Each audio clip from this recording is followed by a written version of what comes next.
আবারও জানাই আগামীকাল প্রধানমন্ত্রীর বাংলা সফর সম্পূর্ণ বাতিল করে দেওয়া হলো। আজকে চলছে ষষ্ঠ দফা নির্বাচন এবং সেই নির্বাচন নিয়ে কথা বলছি। একটু পরিসংখ্যান ঘেটে আমরা দেখব আজকে যে হাই ভোল্টেজ কেন্দ্র রয়েছে সেই সমস্ত হাই ভোল্টেজ কেন্দ্রগুলোতে কি প্রভাব পড়েছিল গতবার এবং এই মুহূর্তে তার কি ছবিটা আসতে পারে। চলুন শুরু করব আজকের এই আলোচনা ভাটপাড়া দিয়ে, যেখানে হেভিওয়েট প্রার্থী তালিকা এবং ভাটপাড়ার এবারের আমরা 2011-র পরিসংখ্যান দিয়ে শুরু করব। আপনাদেরকে একেবারে দেখাবো 2011-এ পশ্চিমবঙ্গে যে বিধানসভা নির্বাচন হয়েছিল ভাটপাড়া, তাতে অল ইন্ডিয়া তৃণমূল কংগ্রেস অর্জুন সিং, যিনি এই মুহূর্তে বিজেপির সাংসদ, তিনি দাঁড়িয়েছিলেন অর্জুন সিং 66,938টি ভোট পান, অর্থাৎ 70.94%। পশ্চিমবঙ্গ বিধানসভা নির্বাচন 2011 ভাটপাড়া বিধানসভা কেন্দ্রে ছবিটা দেখাচ্ছি আপনাদেরকে। এরপর 2011 বিধানসভা নির্বাচনে আপনাদেরকে দেখাবো প্রদ্যোৎ কুমার চৌধুরী বিজেপির পক্ষ থেকে মাত্র 2099 ভোট, অর্থাৎ প্রাপ্ত ভোটের মাত্র 2.22%। অর্থাৎ 2011 যে পরিসংখ্যানের নিরিখে, যে সময়টাকে বলা হয় পরিবর্তনের বছর, যেখানে বাম দুর্গের 34 বছরের শাসনের পতন ঘটিয়ে মুখ্যমন্ত্রী মমতা বন্দ্যোপাধ্যায়ের একটা বিরাট উত্থান রাজনীতিতে, সেখানে কিন্তু বিজেপির স্থান একেবারে নগণ্য, বিজেপির পার্সেন্টেজ মাত্র 2.22%। সেই সময় দাঁড়িয়ে নেপাল দেব ভট্টাচার্য হেভিওয়েট প্রার্থী সিপিআইএম পেয়ে গেছিলেন 22,553টি ভোট, অর্থাৎ 23.9%। মানে তৃণমূল কংগ্রেসের তৎকালীন প্রার্থী অর্জুন সিং এর থেকে ভোটের ব্যবধান কিন্তু অনেকটাই বেশি। 2011 বিধানসভা নির্বাচনের পর এবার 2016 নির্বাচনটা দেখাবো। প্রায় 70.94% পেয়ে গেছিলেন অর্জুন সিং। অর্জুন সিং 2016-তে আবারও তৃণমূলের টিকিট পান এবং সেখান থেকে তিনি পেয়ে যান 59,253টি ভোট, 54.57%। অর্জুন সিং অল ইন্ডিয়া তৃণমূল কংগ্রেস 59,253টি ভোট পেয়ে যান। এরপর দ্বিতীয় স্থানে কে ছিলেন দেখব। 14,333, দ্বিতীয় স্থান বলবো না, তবে 14,333, 13.2% ভোট পেয়ে যান রমেশ কুমার হান্দা। তিনি বিজেপি প্রার্থী ছিলেন 2016-র ভাটপাড়া বিধানসভায়। পশ্চিমবঙ্গ বিধানসভা নির্বাচনে প্রার্থী ছিলেন 13.2%, অর্থাৎ 2011-এ যেটা প্রায় 2.22%, 2016-তে বেশ খানিকটা উত্থান, 13.2%। পশ্চিমবঙ্গের বিধানসভা নির্বাচন 2016-এ ভাটপাড়া বিধানসভা ছবি।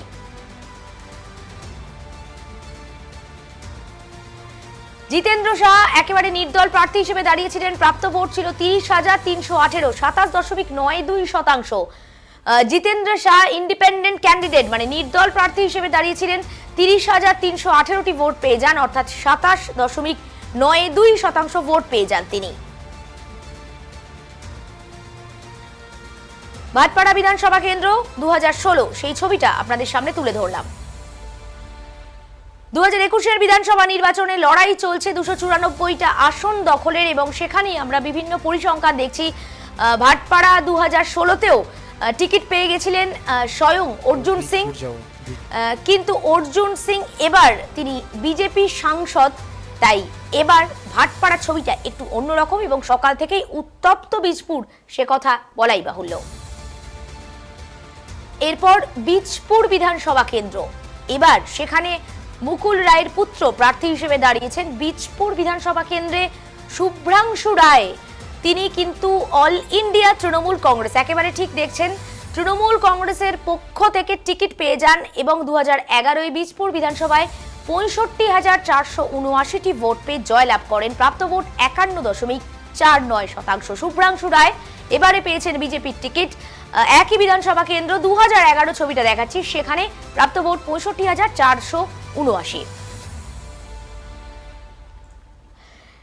তারপরেই আপনাদেরকে দেখাবো যে নির্ঝরিণী চক্রবর্তী সিপিআইএম এর পক্ষ থেকে তিনি ভোট পেয়ে গেছিলেন 52,867, একেবারে পরের স্থানেই 41.57% প্রাপ্ত ভোট। 2011 বীজপুর বিধানসভায় পশ্চিমবঙ্গ বিধানসভা নির্বাচনের সেই ছবিটা।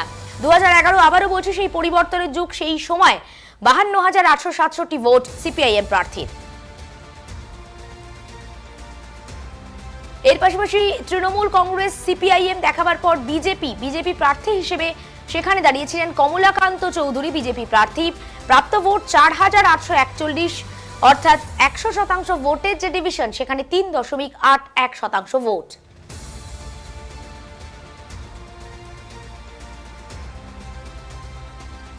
দু 2011 পরপর এক এক করে দেখালাম আপনাদেরকে ভোটের পরিসংখ্যান। প্রথমে তৃণমূল কংগ্রেস শুভ্রাংশু রায়, তারপর সিপিআইএম নির্ঝরিণী চক্রবর্তী এবং অবশেষে আপনাদেরকে দেখালাম বিজেপি কমলাকান্ত চৌধুরীর সেই মুহূর্তের পরিসংখ্যান। এবার 2016-তে চলে আসি। 2016 আরো একবার তৃণমূল কংগ্রেসের টিকিটে দাঁড়িয়েছেন শুভ্রাংশু রায়। প্রাপ্ত ভোট ৭৬,৮৪২, ৬২%। মোট ভোট পরিসংখ্যানে প্রায় ৬২%। আবারও বলছি, শুভ্রাংশু রায় হেভি ওয়েট ক্যান্ডিডেট। এবারও তিনি দাঁড়িয়েছেন। 2011-য় 2016-য় জিতেছিলেন তৃণমূল কংগ্রেসের টিকিটে। 2021-এ প্রশ্ন তিনি জিততে পারবেন কিনা, কারণ এবার জার্সি বদল হয়েছে তৃণমূল ছেড়ে বিজেপিতে। শুভ্রাংশু রায় 2016-য় পেয়ে যান ৭৬,৮৪২টি ভোট। এরপর আলো রানী সরকার ১৩,৭৩১টি ভোট পান বিজেপির পক্ষ থেকে। আলো রানী সরকার তিনি দাঁড়িয়েছিলেন ১৩,৭৩১টি ভোট, প্রায় ১১% ভোট পেয়েছিল। অর্থাৎ 2016-তে বিজেপি এবং তৃণমূল যারা এই মুহূর্তে মোট যুযুধান দুই পক্ষ, ভোটের যে পরিসংখ্যানের ব্যবধানটা কিন্তু বেশ খানিকটা।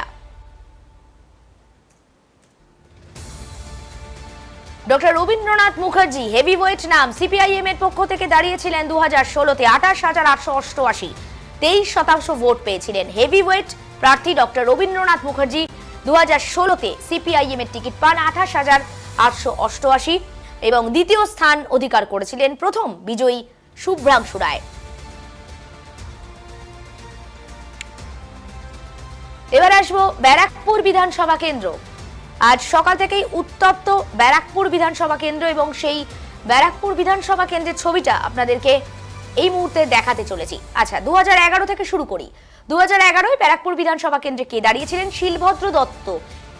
এমন একটা নাম যেটা নিঃসন্দেহে তৃণমূল কংগ্রেসের হেভিওয়েট প্রার্থী তালিকার মধ্যে ছিল এবং সেই শিলভদ্র দত্ত এই মুহূর্তে দলত্যাগী। শিলভদ্র দত্ত ৭৯,৫১৫, অর্থাৎ 60.02% ভোট পেয়েছিলেন। 2011-য় বিজয়ী হন তিনি।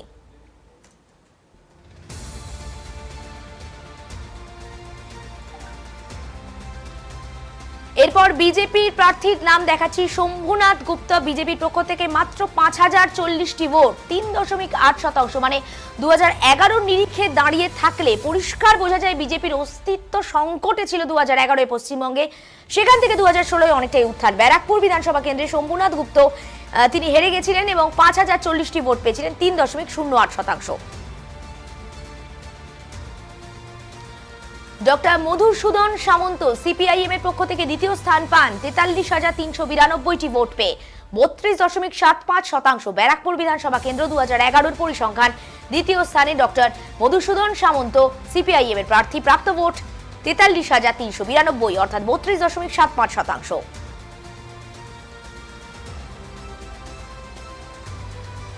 এরপর 2016-র বিধানসভা নির্বাচনের কি পরিসংখ্যান সেটা একটু দেখার চেষ্টা করব।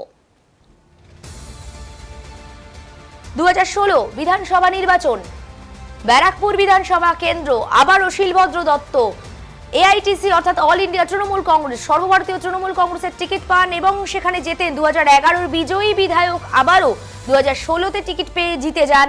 প্রাপ্ত ভোট ৭৯,৫১৫, অর্থাৎ 60.02%।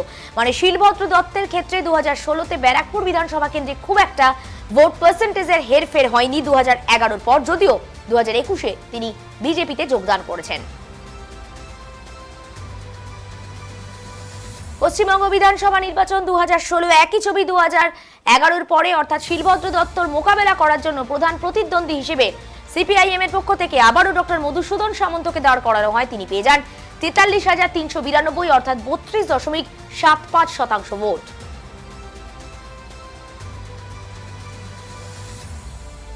পশ্চিমবঙ্গ বিধানসভা নির্বাচনের আবারও সেই 2011 নির্বাচনের 2016-এ তার প্রকাশ। শম্ভুনাথ গুপ্ত বিজেপি, প্রাপ্ত ভোট ৫,০৪০, ৩.৮%।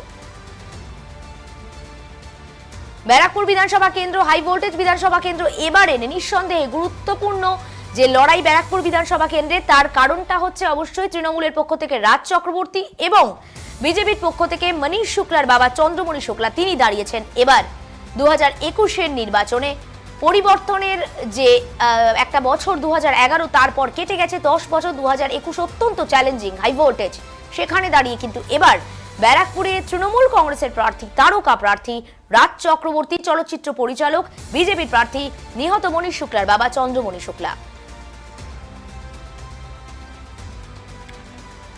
দমদম উত্তর বিধানসভা কেন্দ্র, সেখানকার ছবিটা একটু দেখবো। দমদম উত্তর বিধানসভা কেন্দ্র 2011 পশ্চিমবঙ্গ বিধানসভা নির্বাচনে 2011 দমদম উত্তরে তৃণমূল কংগ্রেসের টিকিট পেয়ে যান চন্দ্রিমা ভট্টাচার্য এবং প্রাপ্ত ভোট 94,676, অর্থাৎ 53.43%। 94,676, 53.43% চন্দ্রিমা ভট্টাচার্য ভোট পেয়ে যান এবং সেখানে তিনি জয়ী হন। 2011 বিজয়ী বিধায়িকা চন্দ্রিমা ভট্টাচার্য রাজ্যের স্বাস্থ্যমন্ত্রী, মাফ করবেন, রাজ্যের সহায়ক স্বাস্থ্যমন্ত্রী, কারণ স্বাস্থ্যমন্ত্রীত্বের দায়িত্বে স্বয়ং মুখ্যমন্ত্রী মমতা বন্দ্যোপাধ্যায়। এই মুহূর্তে ভোট চলাকালীন অবশ্যই মন্ত্রিত্ব নিয়ে কোনো কথা বলা যায় না।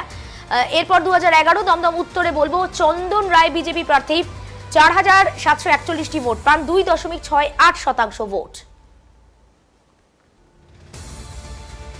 রেখা গোস্বামী 75,650, অর্থাৎ দ্বিতীয় স্থান। একেবারে 2011 যে মূল লড়াইটা ছিল বাম দুর্গ বনাম তৃণমূল কংগ্রেস, সেখানে কিন্তু প্রতি ক্ষেত্রে খুব স্পষ্ট বিজেপির সেখানে আসন সংখ্যা বলুন, বিজেপির অস্তিত্ব লড়াই বলুন, সেখানে প্রায় নেই বিজেপি। 2011-তে দ্বিতীয় স্থানে মোটামুটিভাবে যে কটি বিধানসভা কেন্দ্র হাই ভোল্টেজ বিধানসভা কেন্দ্র তাতে রেখা গোস্বামী তিনি দ্বিতীয় স্থান। সিপিআইএম প্রার্থী 75,650, প্রাপ্ত ভোট 42.69%। দমদম উত্তর বিধানসভা কেন্দ্রে 2011-র পর এবার 2016 বিধানসভা কেন্দ্রের ছবিটা দেখাতে চাইব আপনাদেরকে। 2016-তেও সেই একই ছবি, তৃণমূল কংগ্রেসের পক্ষ থেকে চন্দ্রিমা ভট্টাচার্য। এবার একটু পরিসংখ্যানটা দেখুন, আগের বার যেটা ছিল প্রায় 96,000-এরও বেশি, এক্ষেত্রে ভোটটা একটু কমে 85,410, 43.08%। সেক্ষেত্রে কি বিজেপির হস্তক্ষেপে ভোট কাটাকাটি হয়? দেখে নেব এরপর। চন্দ্রিমা ভট্টাচার্যের পর আমরা দেখতে পাচ্ছি টেলিভিশনে অনস্ক্রিন আমরা কাকে দেখতে পাচ্ছি, তন্ময় ভট্টাচার্য সিপিআইএম প্রার্থী, তিনি পেয়ে যান 91,959। আবারও বলছি, আমি একটু চন্দ্রিমা ভট্টাচার্যের দেখাতে বলবো চন্দ্রিমা ভট্টাচার্য কত পেয়েছিলেন 2016-তে।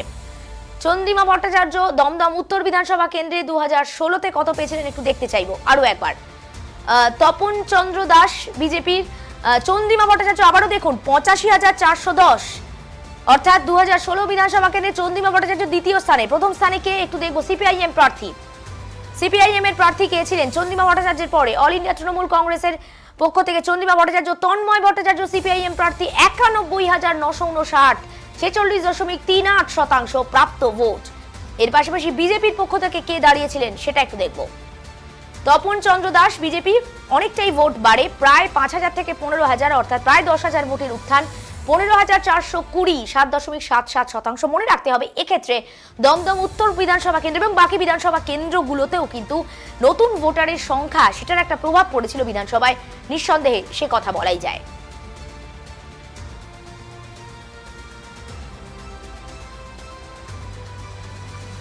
নির্বাচনী যে সমস্ত প্রচার সেগুলো আপাতত স্থগিত করে দেওয়ার চিন্তা ভাবনা চলছে এই মুহূর্তে। তৃণমূল কংগ্রেস, বিজেপি এবং তার পাশাপাশি অবশ্যই সংযুক্ত মোর্চার মূলত লড়াই। আমি একটু এই মুহূর্তের আপডেটটা দিতে চাইবো। বিকেল 5টা পর্যন্ত ষষ্ঠ দফার যে ভোট, তার যে পার্সেন্টেজটা ভোট পড়েছে মোট 79.04। এটা কিন্তু সত্যি সত্যি একটা অত্যন্ত ভালো খবর। 79.04% ভোট, অর্থাৎ আমরা গড়ে দেখছিলাম 80 বা 81% ভোট পড়ছে। 79.04% ভোট। উত্তর দিনাজপুরের 77.90, নদিয়ায় 82.70, উত্তর 24 পরগনায় 76.23% এবং পূর্ব বর্ধমানে 82.13%। এখানে উল্লেখযোগ্য, পূর্ব বর্ধমানে কিন্তু ইতিমধ্যেই বিকেল 5টার মধ্যেই 80%-এর ওপরে ভোট পড়ে গেছে, প্রায় 80% ভোটের কাছাকাছি উত্তর দিনাজপুর। নদিয়াতে কিন্তু 82% ভোট পড়ে গেছে। নদিয়া এবং পূর্ব বর্ধমান দু জায়গাতেই কিন্তু বিকেল 5টার মধ্যে পড়ে গেছে 82% ভোট। এখনো বাকি প্রায় ঘন্টা দেড়েক এই হিসেবে, যদিও এখন 6টার কাঁটা প্রায় ছুঁই ঘড়ি, আর মিনিট 40 হয়তো বাকি রয়েছে। আমরা অবশ্যই শেষ রিপোর্টটা আপনাকে দেওয়ার চেষ্টা করব। আমরা দেখবো আমাদের সঙ্গে কোনো সাংবাদিক তিনি যুক্ত আছেন কিনা। বেশ, আমরা চেষ্টা করব শেষ মুহূর্তের আপডেটটা যদি তুলে ধরা যায়। বিভিন্ন প্রতিনিধিরা তারা সকাল থেকে কাজ করছেন এবং প্রত্যেকটা মুহূর্তের আপডেট তুলে ধরছেন। আমরা চেষ্টা করব শেষ মুহূর্তের পরিস্থিতি, যে 4 জেলায় সেই জেলার সেখানকার পরিস্থিতি তুলে ধরার। এই মুহূর্তে আমাদের সঙ্গে রয়েছেন ভাস্কর বাবু, ভাস্কর দে বিজেপির পক্ষ থেকে, এবং তার সাথে রয়েছেন অভিলাষ বাবু। ভাস্কর বাবু এবং অভিলাষ বাবুর সাথে কথা হচ্ছিল এবং সেই কথার মধ্যেই আমরা একটি অন্য অনুষ্ঠানে, অর্থাৎ যেখানে বিজেপির পক্ষ থেকে সাংবাদিক বৈঠক করা হচ্ছিল, ভাস্কর বাবু যেটা বলা হচ্ছিল যে করোনা পরিস্থিতির জন্য প্রধানমন্ত্রীর সফর, মুখ্যমন্ত্রীর সভা সমিতি, সেখান থেকে পরিষ্কার কালকে কিন্তু জরুরিকালীন বৈঠক হতে চলেছে। কি মনে হচ্ছে এই মুহূর্তে দাঁড়িয়ে পরিস্থিতি কোন দিকে গড়াচ্ছে? মানে আগামী যে 2 দফার নির্বাচন রয়েছে তার মোড়টা কোন দিকে ঘুরতে পারে, কি মনে হচ্ছে, কি উঠতে আসতে পারে আগামীকালের আলোচনায়? অভিলাষ বাবু, আমার কথা শোনা যাচ্ছে তো? হ্যাঁ দিদি, শোনা যাচ্ছে। বেশ বেশ, অভিলাষ বাবু, অভিলাষ ঘোষ আমাদের সঙ্গে রয়েছেন। হ্যাঁ ভাস্কর বাবু বলুন। হ্যাঁ বলুন। আগামীকাল অলরেডি প্রধানমন্ত্রীর সফরসূচি আমাদের বেঙ্গলে, যেটা বাংলায় সফরসূচিটা বাতিল করা হয়েছে, এবং কালকে উনি সমস্ত আলোচনাটা করবেন, আলোচনা করে কি ডিসিশন নেবেন। তবে একটা কনক্রিট ডিসিশনে আসতে হবে, কারণ যেভাবে বাড়ছে 3 লাখ ছাড়িয়ে যাচ্ছে করোনা, একটা খুবই গুরুত্বপূর্ণ এবং খুব সাংঘাতিক পর্যায়ে চলে যাচ্ছে। এবং এটা আমাদের কেন্দ্রীয় সরকার এবং অন্যান্য যারা সহকর্মী যারা আছে ডিপার্টমেন্ট, তারা নিশ্চয়ই ভাববেন। খুব চিন্তার বিষয়। আমাদের রাজ্যেও অনেকে ভর্তি আছেন, এবং বিশেষ করে আমাদের যারা অপোজিশনের দুজন লিডারের, আমি মদন মিত্র এবং অত্যন্ত গুরুত্বপূর্ণ বর্ষিয়ান 2 নেতা এবং মদন মিত্রর অবস্থা বেশ সংকটজনক। তাকে বেসরকারি নার্সিং হোমে রাখা হয়েছে, অত্যন্ত সংকটজনক মদন মিত্র। হ্যাঁ, আমরা ওনার দ্রুত আরোগ্য কামনা করি, এবং আগামী দিন একটা কেন্দ্রীয় সরকার এবং অন্যান্য রাজ্য সরকারের সঙ্গে আলোচনা করে একটা কিছু একটা ডিসিশনে আসবে। সেটা এখনই বলা যায় না, তবে খুবই সিরিয়াস অবস্থা এখন সারা দেশ জুড়ে। একটা কিছু একটা ভালো কংক্রিট ডিসিশনে আসা উচিত সরকারের পক্ষ থেকে। আচ্ছা, যেটা বারবার করে প্রধানমন্ত্রী নিজেই বলেছেন যে lockdown will be the last weapon. এছাড়া যদি যেভাবে আটকানো যায়, মমতা বন্দ্যোপাধ্যায় তিনি কিন্তু বলেছেন লকডাউন করে কি সমস্যার সমাধান হবে? বিজেপি তো রোগ ছড়িয়ে গেল, এখন কি হবে? অভিলাষ বাবু।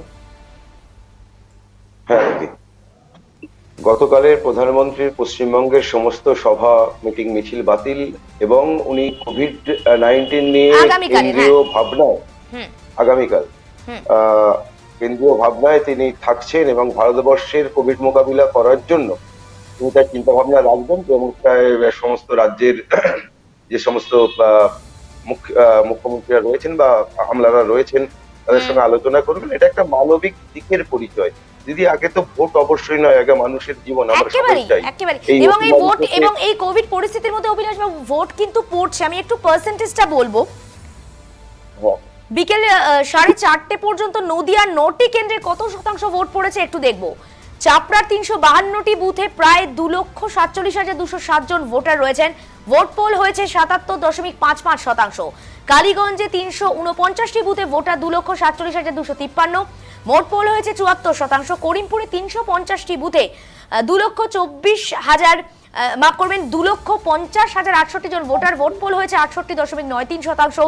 কৃষ্ণনগর দক্ষিণ 319টি বুথের মধ্যে 2,24,236 জন ভোটার। পোল হয়েছে 67.10%। কৃষ্ণনগর উত্তর 326টি বুথে 2,37,397 জন ভোটার। Vote pole 70%। নবদ্বীপ 339টি বুথে মোট ভোটার 2,42,718। ভোট পোল হয়েছে 75.01%। নাকাশিপাড়ায় 347টি বুথে মোট ভোটার 2,46,924। Vote pole 73.87। পলাশিপাড়া 339টি বুথে মোট ভোটার 2,43,698। পোল হয়েছে 74.12%। তেহট্টে 339টি বুথে মোট ভোটার 2,53,698 জন, প্রায় 76.49% ভোট হয়েছে। হ্যাঁ অভিলাষ বাবু, ভোটারদের মানে যে ভোট দেওয়ার পরিসংখ্যানটা কিন্তু বেশ বেশ আশাজনক। একটা জিনিস অবশ্যই লক্ষ্য রাখতে হবে, নির্বাচন কমিশন যেভাবে করোনা বিধিকে মান্যতা দিয়ে কোভিড প্রোটোকলকে মান্যতা দিয়ে ভোট করানোর চিন্তা ভাবনা নিয়েছেন এবং প্রত্যেকটা বুথে সঠিকভাবে স্যানিটাইজেশন, মাস্ক ব্যবহার করা এবং হ্যান্ড গ্লাভস দিয়ে ভোটারদের ইভিএম এ পাঠানো এবং তার থার্মাল পাওয়ার দিয়ে তার টেস্টটা করিয়ে নেওয়া, এটা তো সেই জায়গা থেকে আর মানুষের জন্য যে মার্কিংটা করা হয়েছে সোশ্যাল ফিজিক্যাল ডিস্টেন্সের, সেইটা মেনে যদি মানুষ ভোট দিতে যায় তাহলে তো কোনো অসুবিধে নেই। নির্বাচন কমিশন কোভিডকে সম্পূর্ণ রূপে মান্যতা দিয়ে ভোট করানোর পরিকল্পনা করেছে। আচ্ছা, এখানে একটা নির্বাচন কমিশনের কাছে একটা অভিযোগ উঠেছিল বিশেষত কেন্দ্রীয় বাহিনীর জওয়ানদের নিয়ে, যে কেন্দ্রীয় বাহিনীর জওয়ানরা কেন এখানে এসে ভ্যাকসিন নিচ্ছেন, মানে করোনা আর ভোট মিলেমিশে একাকার হয়ে গেছিল, যে তারা কেন নিচ্ছেন। মুখ্যমন্ত্রী মমতা বন্দ্যোপাধ্যায় বলছেন আমি তো আমার পুলিশদের দিয়ে দিয়েছি, তোমরা বিভিন্ন রাজ্য থেকে লোকজন ভ্যাকসিন ছাড়া এসে পশ্চিমবঙ্গে তারা নির্বাচনের আগে ভ্যাকসিন নিচ্ছেন, মানে পশ্চিমবঙ্গের ভ্যাকসিন তো কম পড়ে যাচ্ছে। আমি একটু বলে দিদি, এখানে ধরুন যে সময়ে বিভিন্ন জায়গায় প্যারামিলিটারি ফোর্স আমাদের এখানে এসছেন, তারা হয়তো যে কোনো না যে কোনো সিচুয়েশনে ভ্যাকসিনেশনটা করতে পারেননি, অ্যাভেলেবেল ছিল না। তো এখনো কি অ্যাভেলেবেল? হয়তো ধরুন কেউ চণ্ডীগড়ে আছে, কেন্দ্রীয় জওয়ান কেউ পারেননি বলছে, হ্যাঁ কেউ পাঞ্জাবে আছে, কেউ রাজস্থানে আছে, কেউ পারেননি। আমি বলছি সেই জন্যই বলছি হয়তো এখানে যখন এসে তিনি দেখছেন যে তাদের টিকাটা অ্যাভেলেবেল আছে, নিয়ে নেওয়া সম্ভব এবং ভোটকর্মী হিসাবে তারা টিকাটা তাদের নেওয়া দরকার, সেই জন্য নিচ্ছেন। এটা তো প্রোটোকলের মধ্যেই আছে। রাজস্থানে হয়তো হয়ে ওঠেনি, চণ্ডীগড়ে হয়তো হয়ে ওঠেনি, মহারাষ্ট্রে হয়তো হয়ে ওঠেনি, যারা যেখান থেকে এসছেন। এক জায়গা থেকে তো সকলেই নয়, বা সকল প্যারামিলিটারি ফোর্সের যে টিকাকরণ হয়ে গেছে সেটাও তো কেন্দ্রীয় সরকার ঘোষণা করেননি। তাই কোভিড থেকে বাঁচবার জন্য তারা যদি এখানে সুযোগ সুবিধা পায় এবং টিকাটা নিয়ে নেয়, এর থেকে বড় কথা আর কি হতে পারে, তাই না? আমি একটুখানি জানাই যে এই যে হ্যাঁ এই যে মানে ভাইরাসের যে বলছেন, আমাদের দিদিমণি যে বলছেন বারবার একটাই কথা যে কোভিড ছড়িয়ে দিয়ে চলে গেল। আচ্ছা দিদি ভাই, আপনার কি এটা মনে হয়, আপনি তো সঞ্চালনা করছেন, চ্যানেলে বসে রয়েছেন, 24 ঘন্টা মানুষের সঙ্গে খবরাখবর নিচ্ছেন, এই যে দিদিমণির এই যে কথা আমাদের মাননীয় মুখ্যমন্ত্রীর, যে বাইরে থেকে এসে কোভিড ছড়িয়ে দিয়ে চলে গেল, এটা শুনতে বড্ড খারাপ লাগছে না বা কষ্ট হচ্ছে না? জানি না উনি কোন যুক্তি থেকে এই কথাটা বলছেন, তাই না? আমাদের তো সতর্ক হতে হবে, আমাদের সচেতন হতে হবে। কোনোদিনই তো কাম্য নয় একটা, আমি আগেও বললাম, আগের বারেও বললাম যে দেখুন একটা মানুষ রোগ যন্ত্রণা ভোগ করবে, তার মৃত্যু হবে, তার পরিবার সাফার করবে। মমতা বন্দ্যোপাধ্যায়ের বক্তব্যটা একেবারে পরিষ্কার, যেটা উনি বলছেন যে যেভাবে মানুষজন আসছেন, আমার প্যান্ডেল আমার লোকেরা, আমাদের বাইরে থেকে লোক নিয়ে আসা হচ্ছে, অনেকটা আমরা কন্ট্রোলে বা নিয়ন্ত্রণে রেখেছিলাম কোভিডটাকে, কিন্তু এই কদিনে বেড়ে গেছে। যদিও এই কদিনে বেড়েছে এইটা তো মানা সত্যি সম্ভব নয় যে শুধুমাত্র এই কদিনেই বেড়েছে। উত্তপ্ত খড়দা বিজেপি এজেন্টকে ফের মারধর, এই মুহূর্তের খবর। উত্তপ্ত খড়দা বিজেপি এজেন্টকে বুথে ঢুকতে বাধা, শেষ বেলাতেও সমস্যা এবং অশান্তি পিছু ছাড়ছে না, ভোট ষষ্ঠীতে বাধা সৃষ্টি হচ্ছে। আমি আমাদের তৃণমূলের পক্ষ থেকে যুক্ত হয়েছেন তৃণমূলের প্রতিনিধি, আমি তার কাছে আসব। সেটা হচ্ছে দাদা, মমতা বন্দ্যোপাধ্যায় বলছেন যে কোভিড ছড়িয়ে দিয়ে চলে গেল, একেবারে সম্পূর্ণ নাকচ করছে সেই তথ্য বিজেপির পক্ষ থেকে, কি বলবেন? প্রথমে বলি যে মমতা ব্যানার্জি, আমি একটু জানিয়ে দিই গড়াই খান আমাদের সঙ্গে রয়েছেন, আন্দুল মাসিলা গ্রাম পঞ্চায়েতের প্রধান, হাওড়া তৃণমূল কংগ্রেস। হ্যাঁ মিস্টার খান বলুন। প্রথম কথা বলি যে মমতা ব্যানার্জি যে কথাটা বলেছে সে কথাটা সত্যি। সেই কথাটা যদি সত্যি, এটা যদি আমাকে অভিলাষ বাবুকে প্রমাণ দিতে হয়, তার জন্য বলি যোগী আদিত্যনাথ উত্তরপ্রদেশ থেকে এসে হাওড়া সাঁকরাইলে ভেলভেটিয়া জুট মিলে সভা করে গেল, তারপরে কোভিডে আক্রান্ত হলো। আজকে কেন্দ্রীয় বাহিনী যারা যারা বাইরে থেকে এসছে তাদের র‍্যাপিড টেস্ট করে কখনোই পাঠানো হয়নি। আচ্ছা, এই প্রসঙ্গে গড়াইবাবুর বক্তব্যের মাঝে একটু বলে দিই যে সাধন বাবু সত্যি সত্যি তিনি, তার করোনা রিপোর্ট তো পজিটিভ এসেছে, মদন মিত্রের পর এবার তিনি করোনা আক্রান্ত। সূত্রের খবর, তাকে শেষ খবর পাওয়া অনুযায়ী তাকে হাসপাতাল থেকে ছেড়ে দেওয়া হয়েছে, কিন্তু কোভিড পজিটিভ আশায় তিনি একটু চিন্তার মধ্যে রয়েছে যে তিনি কি করবেন, যদিও তিনি চাইছেন হোম আইসোলেশনেই থাকতে। মানিকতলা কেন্দ্র থেকে এবার লড়াই করছেন সাধন পান্ডে। শেষ দফার যে ভোট 29 তারিখ, সেটা তার কেন্দ্রে ভোট। ইতিমধ্যেই করোনা আক্রান্ত হয়ে হাসপাতালে ভর্তি রয়েছেন সিপিএম প্রার্থী সুজন চক্রবর্তী, তৃণমূল প্রার্থী মদন মিত্র, মারণ ভাইরাসে আক্রান্ত কংগ্রেস নেতা অজয় রঞ্জন চৌধুরী করোনায় আক্রান্ত, খড়দহের তৃণমূল প্রার্থী কাজল সিনহা করোনায় আক্রান্ত, মমতা বালা ঠাকুর করোনায় আক্রান্ত, সাধন পান্ডে। হ্যাঁ বলুন। আপনি হয়তো ভুলে গেছেন ম্যাডাম, আমি আপনার মনে আছে যে করোনা ভাইরাস যে এত অতি মহামারী রোগ, সেটা আমাদের নরেন্দ্র মোদী বিজেপির যারা কেন্দ্রীয় স্তরের নেতা তারা নিদান দিয়েছিল, থালাবাসীর থালা ঘটি বাজান, অন্ধকার রাখুন বাড়ি, করোনা চলে যাবে। আজকে কোথায় গেছে করোনা? করোনা গেছে। আর এই করোনার পিরিয়ডে আজকে বিজেপির যারা আজকে এত বড় বড় কথা বলছে, আজকে একটাকে রাস্তায় দেখতে পাবেন, করোনায় যদি কাজ করতে নিজের জীবনকে বাজি রেখে একমাত্র 65 বৎসরের মহিলা মমতা ব্যানার্জি রাস্তায় নেমে কাজ করেছে। আজকে বিজেপির নেতারা আজকে শুধু বড় বড় কথা সমালোচনা ছাড়া আর কিছু নয়। এদের লজ্জা লাগে, এদের মুখে লজ্জা নেই। আমি একদম to the point. Mamata Bandyopadhyay অভিযোগ করছেন বাইরে থেকে এসে করোনা ছড়ানো হলো। আমি শুধু এটার উত্তর নেব, বিজেপি বলছে বাইরে থেকে এসে করোনা ছড়ালো, এটাকে কখনো যুক্তিযুক্ত? কোনটা যুক্তি কোনটা যুক্তি নয়, একেবারে যুক্তির সাথে। বাইরে থেকে কোথায়? ওয়েস্ট বেঙ্গল থেকে যোগীজি ফিরে গিয়ে যোগীজির করোনা হয়েছে। আমি করোনা নিয়ে রাজনীতি করব না, তবে রাজনীতিতে আমি জানি না মানুষের শরীরের মধ্যে এই ভাইরাস কত দ্রুত ছড়াচ্ছে বা যেভাবে আমরা আশঙ্কার মধ্যে রয়েছি, তবে রাজনীতিতে ভাইরাস ছড়াচ্ছে। রাজনীতি আর সুস্থ রাজনীতি নেই, রাজনীতি ক্রমাগত অসুস্থ হয়ে পড়ছে। হয়তো আগামীতে ফেস হবে, এই নিয়ে আলোচনা করবো। আমি আগে থেকে বলেই রাখলাম, রাজনীতিতে ক্রমাগত ভাইরাস ছড়াচ্ছে, অসুস্থ হচ্ছে রাজনীতি, এই নিয়ে আগামীকাল ফেস অফ করতে চলেছি। আমি জিনা আজকেই জানিয়ে রাখলাম অগ্রিম। হ্যাঁ অভিলাষ বাবু বলুন। হ্যাঁ দিদি, আমি বলছি, আমি গড়াইদাকে, আমার প্রিয় দাদাকে একটা কথাই বলতে চাই। মমতা ব্যানার্জিকে আমরা অবশ্যই ধন্যবাদ দেবো। উনি রাস্তায় নেমে মানুষের জন্য কাজ করছেন, মিটিং মিছিল করছেন, হাজার হাজার লোকের, কোথাও মাস্ক নেই, স্যানিটাইজার নেই, কিছু নেই।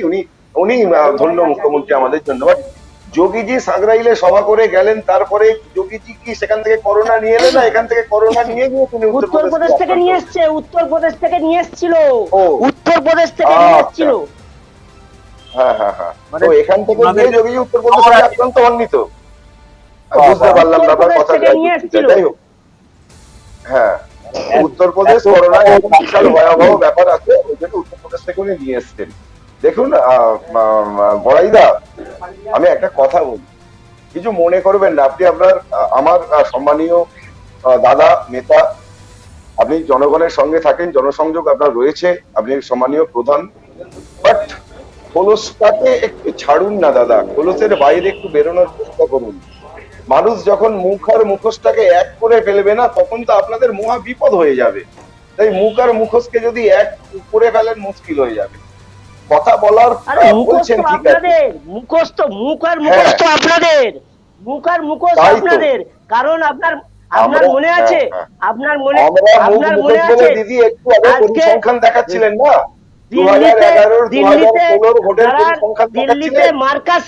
দিল্লিতে মার্কাসে তবলিগ জামাত যদি করোনা ভাইরাস ছড়াতে পারে, আর কুম্ভ মেলায় কি আপনার করোনা ভাইরাস ছড়ায়নি?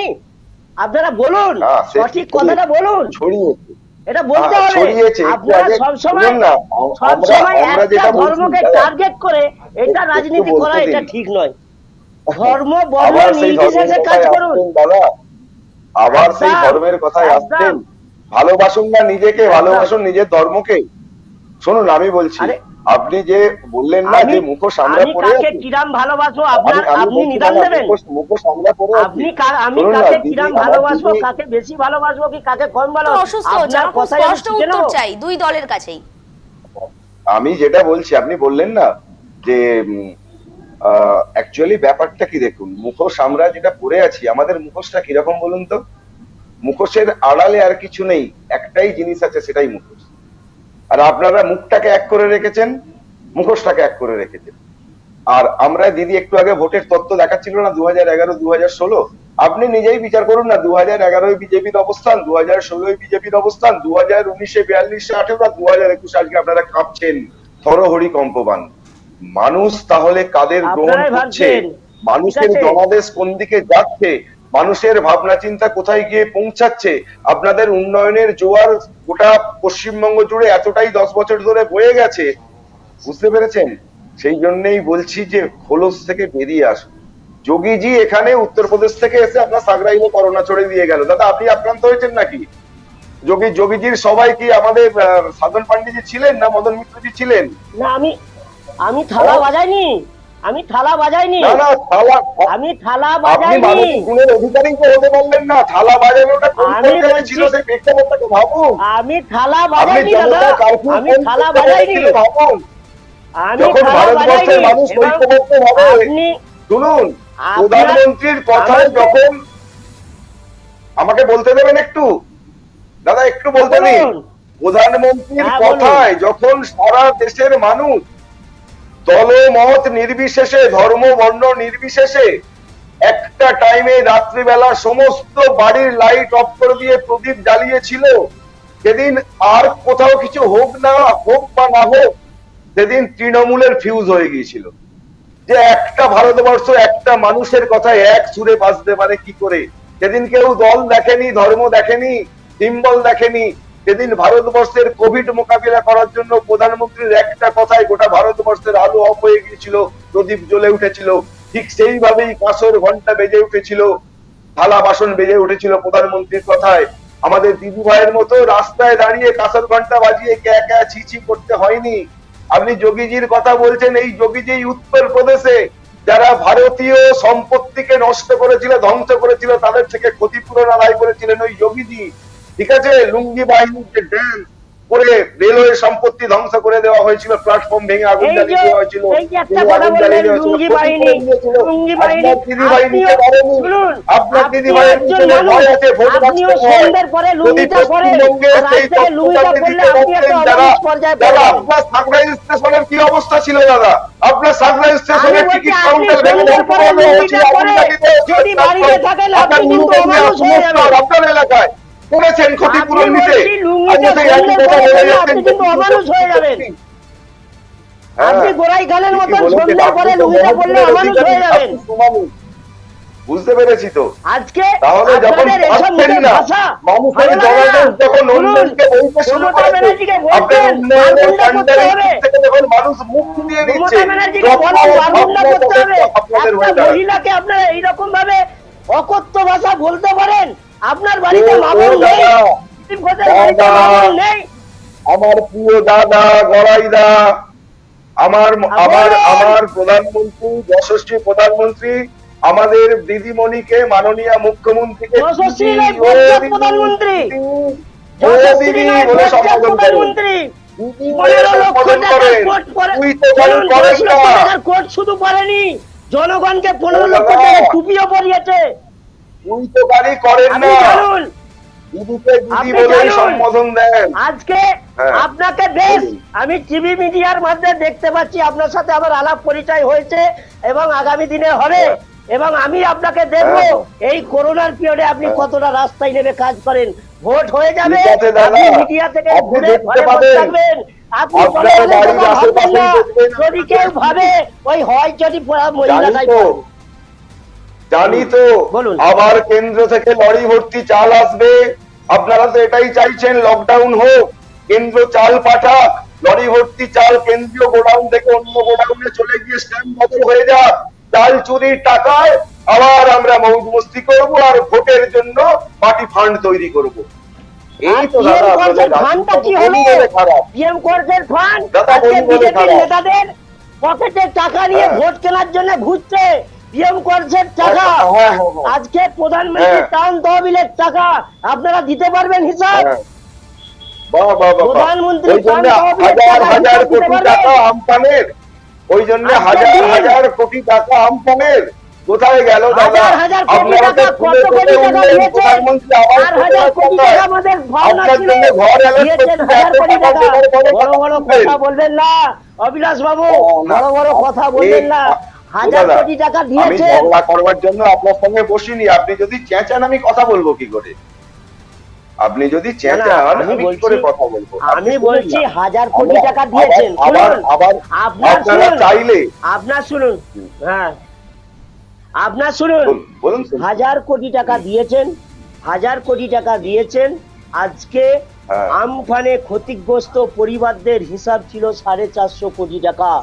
সেই 1000 কোটি টাকায় কতটা কাজ হয়েছে, কতটা হতে পেরেছে। আর শুনুন, আপনি যে বললেন আপনি হিসেব মুখার করুন, মুখোশ, 1000 কোটি টাকা এই যে দিয়েছে, কত এই যে কোটি আমি টাকা দিয়েছে? শুনুন শুনুন, আমি বলছি শুনুন, হ্যাঁ। এই যে আপনি বললেন মুখ আর মুখোশ, আপনি আমি 450 সদ্য কোটি নরেন্দ্র টাকার মোদী কথা সাহেবকে বলছেন বলছি তো। দাড়ি রাখলে রবীন্দ্রনাথ ঠাকুর হওয়া যায় না। দাড়ি রাখলে আচ্ছা। রবীন্দ্রনাথ ঠাকুরের মতন ব্যবহার হয় না। দাড়ি, আমি বলছি মুখ আর মুখোশ নরেন্দ্র মোদীর, আর অমিত শাহর মুখটা সেই নানা পাটেকারকে দেখেছিলেন তো, ওকে দেখে কেউ ভোট দেবে না। আপনি তো আপনার দিদির এইটাই কথাই আবার মুখোমুখি। বলে গেলেন। এইটাই কি বাংলার সংস্কৃতি? আবার একই কথা দিদির মতো করে বললেন, একটু সুরটা পাল্টে। হ্যাঁ বড়াই বাবু হ্যাঁ জনসংযোগে আছেন, জনপ্রতিনিধিত্ব করছেন, মানুষের মনের মধ্যে আপনার মুখটা আছে, সেই মুখটাকে সুন্দর করুন, শব্দের ব্যবহারটাকে সুন্দর করুন। হ্যাঁ? আপনার মুখটা, আর- আপনার চেয়ে আমার মুখটা অনেক সুন্দর, এত মানুষ ভালোবাসে আমি তো আপনাকে, কি জানি বলবো শুনুন। আজকে আপনি লুঙ্গি পরা বললেন তো, আজকে আপনি লুঙ্গি পরা, শুনুন আজকে শুনুন, মিস্টার ওয়ার্ল্ড হন না, আমার কোনো অসুবিধা নেই, আমরা বাংলাভাষী হিসাবে গর্ব করব। বাংলাভাষী হিসাবে আমরা গর্ব করবো। বাংলা আমার ভাষী বাংলা হিসাবে পুজো, আপনি বাঙালির মিস্টার পুজো, মিস্টার দুর্গা ওয়ার্ল্ড পুজোকে হলে আপনারা গর্ব বিরোধিতা করব। করবেন, আপনি বাংলাভাষী হিসাবে গর্ব করবেন, সেটা আপনার বিচারিতা, আর অন্য কিছু নয়। এত কষ্ট এটা আপনার কিসের বিচারিতা। দাদা? প্রধানমন্ত্রী আরে যখন কষ্ট তো দিনের পর আপনাদের দিন দাদা। সমস্ত বাঁধনকে ছিন্ন করে সারা বিশ্বের মানুষের কাছে জনপ্রিয় হয়ে উঠছে, তাতে আপনি বাঙালি হিসাবে এত কষ্ট কেন পাচ্ছেন? আজকে 2019 এ কেন্দ্র উঠছে। কিনতে 150 টাকা আর রাজ্যকে কিনতে হবে হ্যাঁ। 400 টাকা। এ বিচারিতা কেন? হ্যাঁ, কেন? তবে দিদিমণিতে বলেছিলেন জন্যে? কেন্দ্রকে সমস্ত টাকা দিয়ে আমরা ভ্যাকসিন কিনে নিয়ে এখানে রাজনীতি করে নেব মানুষকে বিনা পয়সায় দিয়ে। আজকে কেন্দ্র আপনি টাকা কেটে করোনার নিয়ে চলে অন্য যাচ্ছে, সব দায়িত্ব আমাদের কেন্দ্রের বকেয়া ঘরে টাকা দিতে চাপিয়ে বলুন। দেবেন, আর ভ্যাকসিনেশনের বেলায় রাজ্য টাকা দেবে দিতে বিনা বলুন। পয়সায় ভোটের রাজনীতি করতে। বকেয়া টাকা দিতে বলুন, বকেয়া টাকা দিতে বড়াই বলুন। বাবু, ভ্যাকসিন, আগে হিসেবগুলো নিন। বলুন মেলায় মেলায় পূজা কমিটিকে ইমামদের যে টাকা দিয়েছেন সেই টাকার হিসাব আগে দিতে বলুন। খুব দিতে ভালো কথা পেরেছেন? বলেছেন। ওই দুর্গা দিতে পুজোয় পেরেছেন? আপনারা বিরোধিতা করেছিলেন, আজকে আমার যে হাইকোর্টে কেস প্রজন্মটা করেছিলেন, জন্মগ্রহণ করবে তার হাইকোর্টে বাবা কেস 50,000 টাকা আবার দেনা আপনি নিয়ে বলছেন, জন্মগ্রহণ করবে। আবার আপনি 4 বলছেন, লক্ষ কোটি টাকা আবার দেনার আপনি- উপরে বসিয়ে দিয়েছেন রাজ্যকে, আবার হিসাবের কথা বলছেন, বকেয়ার কথা বলছেন। বলবো না, হ্যাঁ? আমার রাজ্যের 4 টাকার লক্ষ অধিকার, কোটি আমার টাকা হক, দেনা বাবা 10 বছরে আমার দখল হকের করে টাকা, ফেলেছেন বলবো আমাদের না, দিদি ভাই। আমার হকের টাকা আমি বামফ্রন্টের বলবো না, আমলে আমার ওটা অধিকার ছিল আছে। 1,96,000 কোটি টাকা, আপনার দিদি সেটাকে 4 লক্ষ পার করে দিয়েছে। যে আমাদের জনগণকে যে চুষে সন্তান খাচ্ছে। সন্ততি এখন জন্মগ্রহণ করবে বাংলার মাটিতে, বলুন না, 50,000 টাকা বলছি না, দেনা মাথায় নিয়ে জন্মগ্রহণ করবে। জনগণ হ্যাঁ, আপনাদের দ্বারাই এত খেয়ে খেয়ে শক্তিতে আছে, ঘুরি করে বলুন। রেখেছেন, কাটমানি গন্ধ এখনো নাকে লেগে আছে তো। আপনার দিদিমণিকে কেন বলতে হলো কাটমানি ফেরত দিন? আরে বলেছেন না আমার আপনার দিদিমণি, আমার আপনাকেই তো নেত্রী, বলেছিল। আমার এখন নেত্রী, কাটমানি খাওয়া বন্ধ আমার করুন। নেত্রীর দাঁড়ান, আমার প্রধানমন্ত্রী নেত্রী, আবাস আমার যোজনায় নেত্রীর- ঘরের কাটমানি, 100 দিনের কাজের কাটমানি, কাটমানি আর কাটমানি, সেটা- কাউকে রেশন কার্ড করে দিলে শুনুন, কাটমানি, কাউকে রেশন পাইয়ে দিলে কাটমানি। দাদা কাটমানি খেয়ে খেয়ে আচ্ছা, পেটটা বারাসাতে- ভুঁড়ি হয়ে গেছে। বারাসাতে কেন্দ্রীয় দিদিমণিকে আবাস বলতে যোজনার কথা মনে নেই আপনার? কাটমানি খাওয়া বন্ধ করুন। বারাসাতে কেন্দ্রীয় আবাস যোজনার কথা মনে নেই আপনার? বারাসাতে হ্যাঁ, মনে বিজেপির আছে। কর্মীরা ঘরের মনে টাকা আছে। দেবে বলে টাকা নিয়েছে কয়েক হ্যাঁ। লক্ষ টাকা, আপনার মনে নেই? তাই তো। আপনার মনে নেই? আপনার বিজেপির কর্মীরা মনে হ্যাঁ। নেই? আমরা প্রধানমন্ত্রী দেখছেন তো? আবাস যোজনার নাম পাল্টে দিয়ে বাংলা আবাস যোজনা করিনি, কেন্দ্রীয় যোজনাকে করতেই পাল্টে পারি, বাংলা যোজনা করতেই করিনি। পারি, শুনুন, স্বচ্ছ আপনারা ভারত দেবেন মিশনকে পাল্টে দিয়ে বাংলা 40%, মিশন আর করিনি। আমরা দেব কেন্দ্রীয় কেন্দ্র যে দেবে প্রধানমন্ত্রী সড়ক 40%, যোজনা, রাজ্য সড়ক দেবে। যোজনাকে পাল্টে দিয়ে বাংলা সড়ক যোজনা করিনি। আমরা কেন করেছি বলুন আমরা তো? আমরা কেন- আয়ুষ্মান ভারত যোজনা এখানে লাগু হতে দিইনি। আমরা কিষাণ সম্মান কেন নিধি করেছি? পশ্চিমবঙ্গের কৃষকদের পেতে দিইনি। উন্নয়ন চলছে আপনার পশ্চিমবঙ্গে। দাঁড়িয়ে যান। এই কথাগুলোর উত্তরটা নিয়ে নিন, তারপরে বলবেন। বাংলা আবাস দিন যোজনা দিন কেন দাদা, নাম আপনাদের করেছি? উত্তর নেবার জন্য বঙ্গবাসী আছে, অভিলাষ ঘোষ নয়। বাংলা আবাস যোজনার কেন নাম করেছি? 60% টাকা রাজ্য সরকার দেয়, কেন্দ্র সরকার দেয় 40%। তো আমি যখন বেশ, 60% দেবো, আপনার কথার যুক্তি মেনে নিলাম। তাহলে 2 টাকা আগে- কেজি চাল আগে- যখন দেন, 2 টাকা কেজি আগে চালে 30 শুনতে টাকা হবে কেজি তো। দাম, 27 টাকা কেন্দ্রের টাকা তখন বলেন না কেন? দাদা, 27 দাদা, টাকা আগে কেন্দ্রের শুনতে টাকা, হবে 2 টাকা তো। কেজি চাল আমি মানুষকে আমি আমি দিচ্ছেন। সুদীপ্তা দি আমাদের সঙ্গে যুক্ত এত হয়েছে রেগে তৃণমূলের পক্ষ থেকে রেগে গেলে হবে না। নমস্কার। আরে স্বাগত আপনারা জানাই তো আপনাদের দুটো মিনিট বাকি আজকের আছে, এত সন্ধ্যাবেলার রেগে ভোটের গেলে লড়াই। হবে? আমি আসবো আমাদের সঙ্গে এই মুহূর্তে আমাদের প্রতিনিধি রয়েছেন কমল দত্ত। কোথায় রয়েছেন? নদিয়া থেকে কমল দত্ত, আমি একটু তার সঙ্গে যুক্ত হব। ভোট প্রায় শেষের দিকে, 6:30 ছুঁই ছুঁই। হ্যাঁ কমল, শোনা যাচ্ছে আমার কথা? কমল, ভোট প্রায় শেষের দিকে, 6:30 বাজতে চললো। এই মুহূর্তে তুমি কোথায় রয়েছো, সার্বিক পরিস্থিতি কি যদি একটু জানাও। আমি এই মুহূর্তে রয়েছি কৃষ্ণনগর উত্তরের গোয়ালদহ নতুন পাড়ার 243 নম্বর বুথে।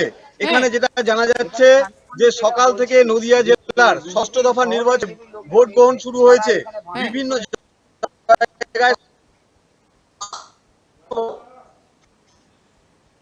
হ্যাঁ বলো, তোমার সংযোগ বিচ্ছিন্ন হচ্ছে মাঝে মধ্যে। হ্যাঁ হ্যাঁ, সেখানে কিন্তু ভোট গ্রহণ পর্ব কিন্তু কিছুটা দেরিতে শুরু হয়। দুই একটি বিক্ষিপ্ত ঘটনা ছাড়া কিন্তু ভোটের উপরে শান্তিপূর্ণভাবেই হয়েছে। তবে বেলা বাড়ার সঙ্গে সঙ্গে ভোটারদের লম্বা লাইন পড়েছে, কিছু জায়গায় আমাদের চোখে পড়েছে। 243 নম্বর বুথ, যেটা কৃষ্ণনগরের উত্তরের যে প্রার্থী, তৃণমূলের প্রার্থী কৌশানী মুখার্জি এবং হেভিওয়েট তারকা প্রার্থী কৌশানী মুখার্জি, বিজেপির মুকুল রায়, কৃষ্ণনগর উত্তর। হ্যাঁ কমল বলো। হ্যাঁ, কৃষ্ণনগরের যে উত্তরের প্রার্থী বিজেপির মুকুল রায়, তিনি কিন্তু সকাল থেকে ওনাকে দেখা যায়নি তেমন। বিভিন্ন জায়গায় আমরা কৌশানী মুখার্জিকে পেয়েছিলাম, তাকে ধরেছিলাম, কিন্তু আমাদের খবর আসতো এই 5:30 নাগাদ এখানে কিছু বহিরাগত যারা বিরোধিতা করছে তারা এখানে এসে অতর্কিত হামলা চালায় তৃণমূলের যে বুথ আছে 243 নম্বর বুথ। এমনটাই অভিযোগ এখানকার তৃণমূল কর্মী এবং নেতাদের, যারা এখানকার মানুষ শান্তি।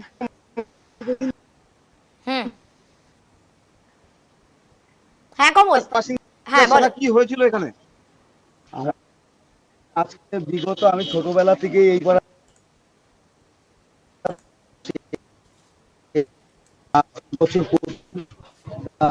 মুকুলকে আমাদের করে দেখতে পারে না, এটাও বাস্তব। তবে উনি টাকা পয়সা হয়তো বোঝা যাচ্ছে। এই আজকে আমাদের পাড়ার নেতৃত্ব বিজেপি, তারাও এইসব তাণ্ডবে আসেনি, কিন্তু উনি শহরের কিছু বিজেপি কর্মী মাথায় এরকম নিয়েছে, এরকম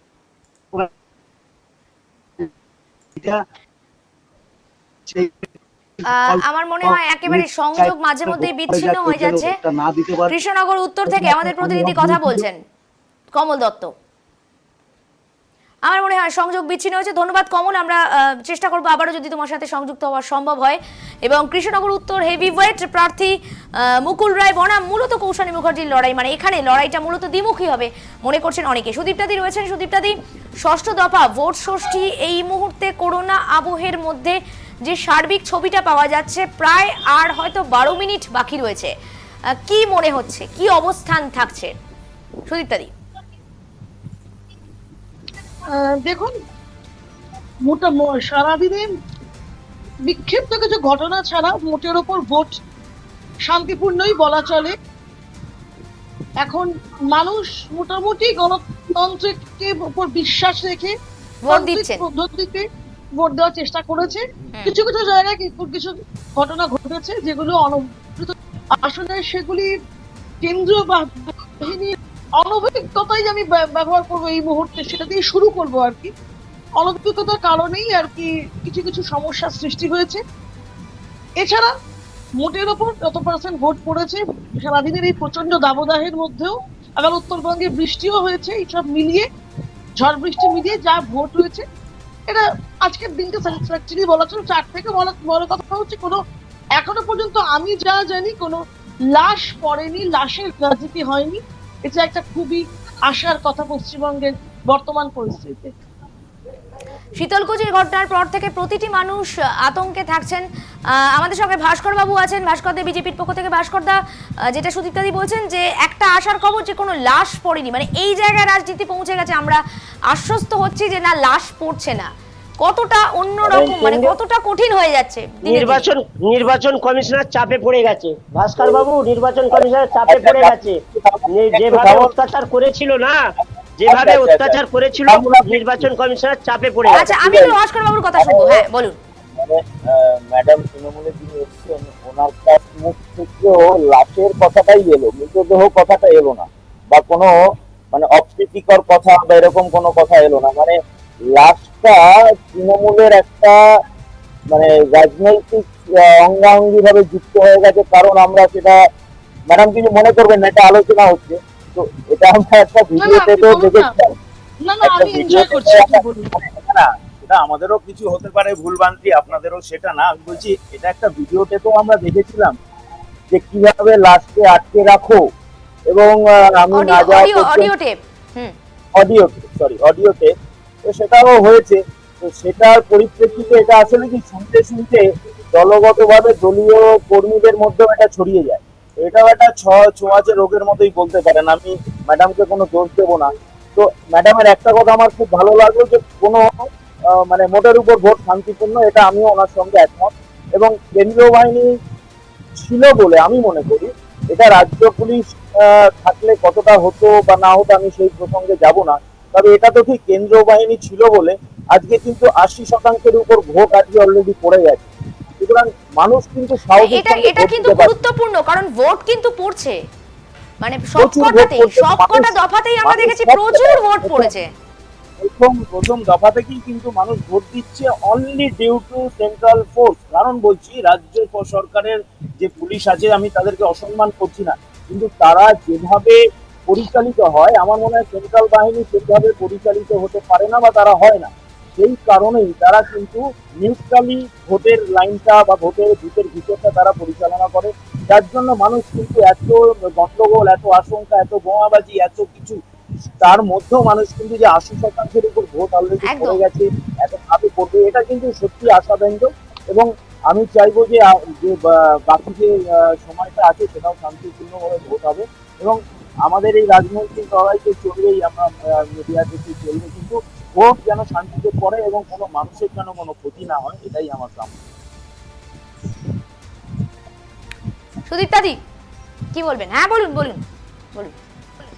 দেখুন, একটা প্রাণহীন শরীরকে, মৃতদেহ, লাশ, মরদেহ, কর্পস, ডেড বডি যে নামেই ডাকা যাক না কেন, সে তো আর ঘরে ফিরবে না, সে তো আর তার মায়ের কাছে আসবে না। অতএব কি নামে ডাকা হচ্ছে সেটা কি সত্যি কিছু ম্যাটার করে? ম্যাটার করে যে একটা মানুষ চলে গেল, একটা মায়ের কোল খালি হলো, একটি মেয়ে তার স্বামীকে হারালো, একটা বাচ্চা তার বাবাকে হারালো, এটাই শুধু ম্যাটার করে জিনিস। আর একটা কথা আমি বলবো, এই মুহূর্তে যেটা উনি বললেন যে ভোট বিষয়ক, যে কেন্দ্রীয় বাহিনী বিষয়ক, কেন্দ্রীয় বাহিনী আজকে কিভাবে ভোট করছে এবং কার মানে সুদীপ্তাদি, কেন্দ্রীয় বাহিনীর ভূয়সী প্রশংসা করছে বিজেপি, আর আপনি তৃণমূল সমর্থক হিসেবে আমি বলছি, আর কেন্দ্রীয় বাহিনীর ভূয়সী প্রশংসা তো বলা যাবে না, নিন্দে ভরিয়ে দিচ্ছে তৃণমূল কংগ্রেস, এটা একটা সারমর্ম। আমি নিন্দে ভরাচ্ছি না, কেন্দ্রীয় বাহিনীর কে নিন্দে করাটা ভুল সমালোচনা। হ্যাঁ, আসলে এই মুহূর্তে প্রতিটি এজেন্সি যে রাজনৈতিক দলটি কেন্দ্রে ক্ষমতা সবটাই গ্র্যাব করেছে, সেই গ্র্যাব করতে গিয়ে সবকিছু অধিকার দখলের রাজনীতি করতে গিয়ে কেন্দ্রীয় বাহিনীকেও এখন ব্যবহার করা হচ্ছে। শীতলকুচিতে গুলি লেগেছে পিঠে, আর এদিকে বলা হচ্ছে আত্মরক্ষার জন্য, অথচ আত্মরক্ষার সমর্থনে একটাও ভিডিও কোথাও থেকে পেল না। কোনো একটি সংবাদ মাধ্যমে, তাদের নাম নিচ্ছি না, তারা তুলে ধরলেন যে এমন একটি ভিডিও যেখানে আত্মরক্ষার কোনো উদাহরণ খুঁজে পাওয়া যায়নি। আর অডিও নিয়ে একটি কথা বলে আমি এই মুহূর্তে শেষ করব। অডিওতে মাননীয় মুখ্যমন্ত্রী বলেছেন তার দলের কর্মীকে কিভাবে কেসটাকে তৈরি করতে হয় তুমি নিজে যাবে না, লয়ারের সাথে কথা বলবে, অমুককে পার্টি করবে। যারা দেশে আইন জানে, আইন বলে বস্তুটার মানে বোঝে, তারা এই কথাটার মানে বুঝবে। যারা সবকিছুকেই মনে করে একটা বাজারে ছেড়ে দেওয়া, বাজারই করে দেওয়া যায় বুঝি, তাদের হয়তো বোধগম্য হবে না, অথবা গরিব মানুষকে ভুল পথে চালিত করার জন্যই এই ধরনের ছোট ছোট, গতবারের হাতিয়ার ছিল ভিডিও, এবারের হচ্ছে অডিও। অভিলাষ বাবু কি বলবেন? বলুন অভিলাষ বাবু। দিদি, হ্যাঁ, আমি যেটা বলছি, সুদীপ্তাদি খুব সুন্দর কথা বললেন, যে কথাটা প্রত্যেকটা বাঙালির হওয়া উচিত, যেন কোনো মায়ের কোল খালি না হয়।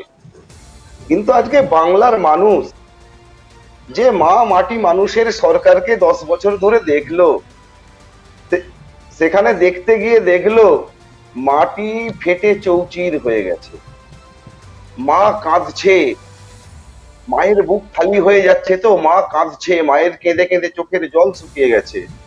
আর মানুষ উন্নয়নের জোয়ার এত যে জনাদেশটাকেই 10 বছরে ঘুরিয়ে দিল।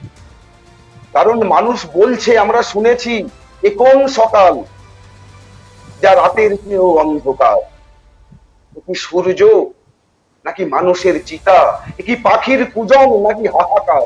এই বাংলার মানুষ পাখির কুজনকে চায়, প্রত্যেকটা সকাল সূর্যোদয়ের আলো যেন প্রত্যেকটা আলোকিত করে এটা চায়। কিন্তু বিগত 10 বছর ধরে যে অন্ধকার বাংলার বুকে নেমে এসেছে এই লাগাম হারা সন্ত্রাসবাদের দ্বারা, আজকে বাংলার মানুষ মা মাটি সরকারের মানুষের থেকে মুখটা ফিরিয়ে নিয়েছে। ছোটবেলায় আর একটা গান শুনেছিলাম দিদি, ধরো কি তোমার ক্ষতি জীবনের অথই নদী, পার হয় তোমাকে ধরে দুর্বল মানুষ যদি। মানুষ মানুষকে পণ্য করে, মানুষ মানুষকে জীবিকা করে, পুরনো সে ইতিহাস ফিরে পেলে লজ্জা কি তুমি পাবে না ও বন্ধু। মানুষ মানুষের জন্য, সুদীপ্তাদি আপনার জন্য এই প্রশ্নটা আমার রইল, লজ্জা কি তুমি পাবে না ও বন্ধু। মানুষ শীতলকুচি তো তৃণমূল চাইছিল লাশ পড়ুক, তবে না রাজনীতি জমে উঠবে, লাশ চাই, সেই জন্য প্ররোচনা করা। কেন্দ্রীয় বাহিনী গুলি চালিয়েছে, প্রসারক করা হচ্ছে বিজেপির উপরে, বিজেপির জন্য হত্যা করা হয়েছে, অমিত শাহ বলেছে হত্যা করতে। একটা সংবিধান প্রতিষ্ঠিত একটা সংগঠন কেন্দ্রীয় বাহিনী, তাকে নাকি অমিত শাহ বলছে তুমি গুলি চালাও, বিজেপির উপর দোষারোপ করা হচ্ছে। আমরা এই সকাল চাইনি দিদি। আপনি খুব সুন্দর বলেছেন যে আজকে কোনো মৃত্যু হয়নি, কেন হবে মৃত্যু? কার লালসার শিকার হবে পশ্চিমবঙ্গের মানুষ? হবে না। তবু আজকে আপনার এই 24 আওয়ার্স চ্যানেলে বারবার দেখেছি বোমা বারুদের ছড়াছড়ি, বন্দুকের নলের ছড়াছড়ি বারবার দেখিয়েছেন। গতকাল টিনের চাল টালির চাল উড়ে চলে গেছে, একজন রক্তাক্ত হয়েছে, একজনের মৃত্যু হয়েছে বোমা মারতে গিয়ে গতকাল এই পশ্চিমবঙ্গের মাটিতে। এই দায় কে নেবে? আজকেও হয়েছে, হ্যাঁ নেবে দিদি? আমরা যে বাংলার এই মাটিটাকে বড় ভালোবাসি, বাংলার সংস্কৃতি, বাংলার ঐতিহ্য, পরম্পরা, গৌরবের, শ্রী চৈতন্য মহাপ্রভুর প্রেমের মাটি এটা, ঠাকুর শ্রীরামকৃষ্ণের প্রেমের মাটি এটা, পরমহংসের। সেই মাটিকে কলুষিত করবার অধিকার কারা দিয়েছে, কে দিয়েছে? কেন এত রক্ত কাজ লাগছে, কেন এত হত্যা, কেন এত বারুদের গন্ধ? স্বামী বিবেকানন্দ বলুন, এত গন্ধ বারুদের আকাশে বাতাসে বাংলার, কবে আমরা এখান থেকে নিস্তার পাবো দিদি? আচ্ছা, সুদীপ্তাদের কাছে প্রশ্ন আসবো, তার আগে আমাদের হ্যাঁ গড়াই বাবু কিছু একটা বলছেন, বলুন। বলছে অবিলাস বাবু বলছে এত কবিগুরুর কথা বললেন, রবীন্দ্রনাথ ঠাকুরের কথা বলুন। রবীন্দ্রনাথ ঠাকুর সেজে আজকে নরেন্দ্র মোদী সাহেব যেভাবে ভাবছে যে উনি নরেন্দ্র মোদী কথা বললেন, রবীন্দ্রনাথের কথা বলুন মানে বুঝতে পারলাম না। না না, উনি তো অনেক কবিগুরুদের কথা বললেন, ঠিক আছে, কবিগুরুদের সেই কথা জন্য বলছি। বললেন রবীন্দ্রনাথ, আমি বুঝতে পারলাম। বড়াই বাবু সংস্কৃতি শিখিয়ে দিয়েছেন আপনার ওই দিনের দাদা, আপনি আজকে শেখাচ্ছেন। শুনুন, বাঙালির মান, বাঙালির মন, বাঙালির ঘরে যত ভাই বোন, তাদের আশাকে ভেঙে চুরমার করে দিয়েছেন আপনারা 10 বছরে। তাই তাদের আশাকে, তাদের গুজরাটে আপনারা করেননি, গুজরাটে আপনারা করেননি, আমি বলছি গুজরাটে করেননি, আজকে কাশ্মীরে করেননি। দাদা গুজরাটে আছেন না বাংলায় আছেন?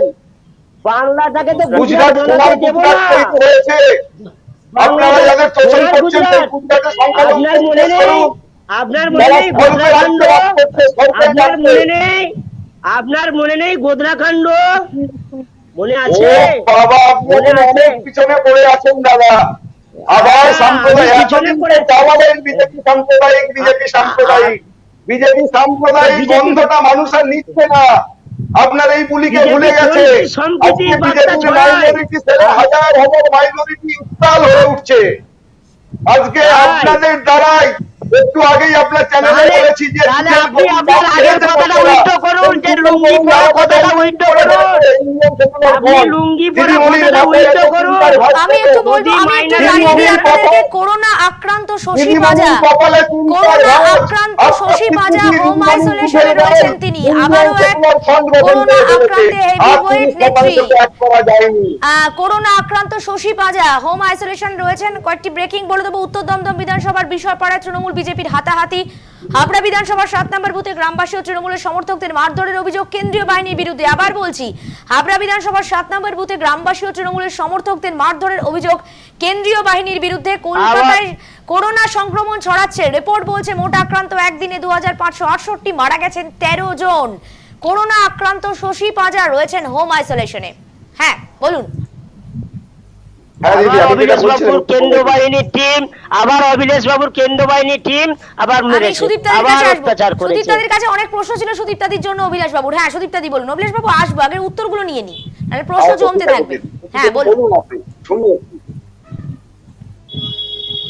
আপনি অনেক কবিতা টবিতা বললেন, শুধু আমার শেষে একটা গানের লাইন শুধু মনে পড়ে গেল, তুমি আছো তাই দেশটা আজও গুজরাট হয়ে যায়নি। যাই হোক, আমি আলোচনাটা শুরু করি। কবিতার দিন আমি আমি আমি একটা কথা বলবো সুদীপ্তাদি, তুমি আসবে বলে, এটা কে আসবে বলে বুঝতে পারলাম না। যাই হোক, যে আসবে আমি জানি না, দেশটা আজও গুজরাট হয়ে যায়, আমি এইটুকু বলেছি। আজকের গুজরাটের কথা বলবেন দিদি, গানটা লেখা হয়েছিল 20 থেকে 25 বছর আগে। আজকের গুজরাটের কথা বলুন। আজকের গুজরাট হচ্ছে গায়ক নচিকেতা, আমি একটা কথা বলে দিই, গায়ক নচিকেতার যে অ্যালবামের গান এটি, সেই অ্যালবামটির নাম এই আগুনে হাত রাখো। এইটুকুই বললাম, আর কিছু বললাম না। এই আগুনে, হ্যাঁ, গুজরাট গত 7 বছরের ড্রপ আউট, শিশু মৃত্যু ইত্যাদি সামাজিক ক্ষেত্রে 31.2 তে আছে। নারী শিক্ষায় পিছিয়ে আছে 20.3 তে। আবার সুদীপ্তাদি বলে ঘুরিয়ে দিল শিশু পাচার কাণ্ড। সেটাই পাশাপাশি ওয়েস্ট বেঙ্গলের রিপোর্টগুলো রাখেন তো ট্যালি করার জন্য দিদি। এগিয়ে আছে, থ্যাংক ইউ। এগিয়ে আছে। ওয়েস্ট বেঙ্গলের টোটাল রিপোর্টগুলো রাখবেন। আপনি চেক করবেন, আমি ভুলটা আমার কাছে আমার কলার পাতা ধরে। শুধু একটাই বলবো, ডাবল ইঞ্জিন যেখানে যেখানে, সেখানে হচ্ছে হরিয়ানা আর ত্রিপুরা, দুটোতেই, একটাতে বেকারত্বতে প্রথম আর দ্বিতীয়। হরিয়ানাতে আপনারা ডাবল ইঞ্জিন, কর্পোরেশন ইলেকশনে একটাও সিট পাননি। ত্রিপুরার ডিআরসি ইলেকশনে একটাও সিট পাননি। এবার বাংলায় আসছে। বাংলায় একটা 10 বছরের সরকার আছে, এ কথা অস্বীকার করার জায়গা নেই। তার বিরুদ্ধে একটা অ্যান্টি ইনকামপেন্সি ফ্যাক্টর কাজ করবে, কিন্তু এটা সত্ত্বেও আপনার সরকার এমন কোন নজির গত 7 বছরে ভারতবর্ষের বুকে দেখাতে পারেনি, যে কারণে আবার একটি রাজ্য আপনি বিনা ম্যানিপুলেশন দখল করতে পারবেন। ভোটে জিতে, আই রিপিট, ভোটে জিতে বিনা ম্যানিপুলেশন আপনি দখল করতে পারবেন, এমন কোন উদাহরণ আপনি রাখতে পারেননি। আমি আপনাকে শীতলকুচি ঘটনার কয়েকটা উদাহরণ দিয়ে দিচ্ছি, তাহলে আপনার বুঝতে বা পরবর্তীতে উত্তর দিতে সুবিধা হবে। শীতলকুচি থেকে আগেই, ভোটের আগেই বন্দুক, 16টা বোমা ও 26টা গুলি উদ্ধার হয়েছিল। তাও ওই কেন্দ্রকে কেন সেন্সিটিভ ডিক্লেয়ার করা হলো না? তাহলে কি কোনো ঘটনা ঘটে যাবার জন্য অপেক্ষা করা হচ্ছিল না? মানে ঘটতে দিলে সুবিধা হতো। অ্যাকচুয়ালি বিজেপির এখন সমস্যা হয়ে গেছে, বিজেপির কেন্দ্রীয় নেতৃত্ব বলে 130 জন মারা গেছে, রাজ্য নেতৃত্ব বলে 140 জন মারা গেছে, আর যুব বলে 150 জন মারা গেছে। একটা গড় করে একটা জায়গায় এসে দাঁড়ালে মানুষের বুঝতে সুবিধা হয় যে অ্যাকচুয়ালি কতজন মারা গেছে। আসলে বিজেপির এখন একটা লাশের প্রয়োজন।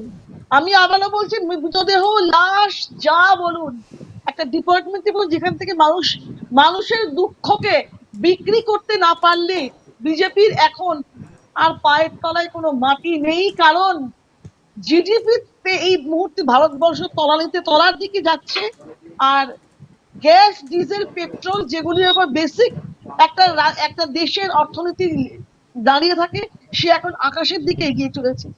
এমত অবস্থায় কোন রাজনৈতিক দল যখন ক্ষমতায় যাবে বা ক্ষমতা দখল করার দিকে যাবে, যার যখন দখলদারির মানসিকতার সরকার, যখন তখন সে সন্ত্রাস করা ছাড়া, ডেড বডি, মৃতদেহ, মরদেহ, কর্পস তৈরি করা ছাড়া আর সত্যি কোনো পথ থাকে কি?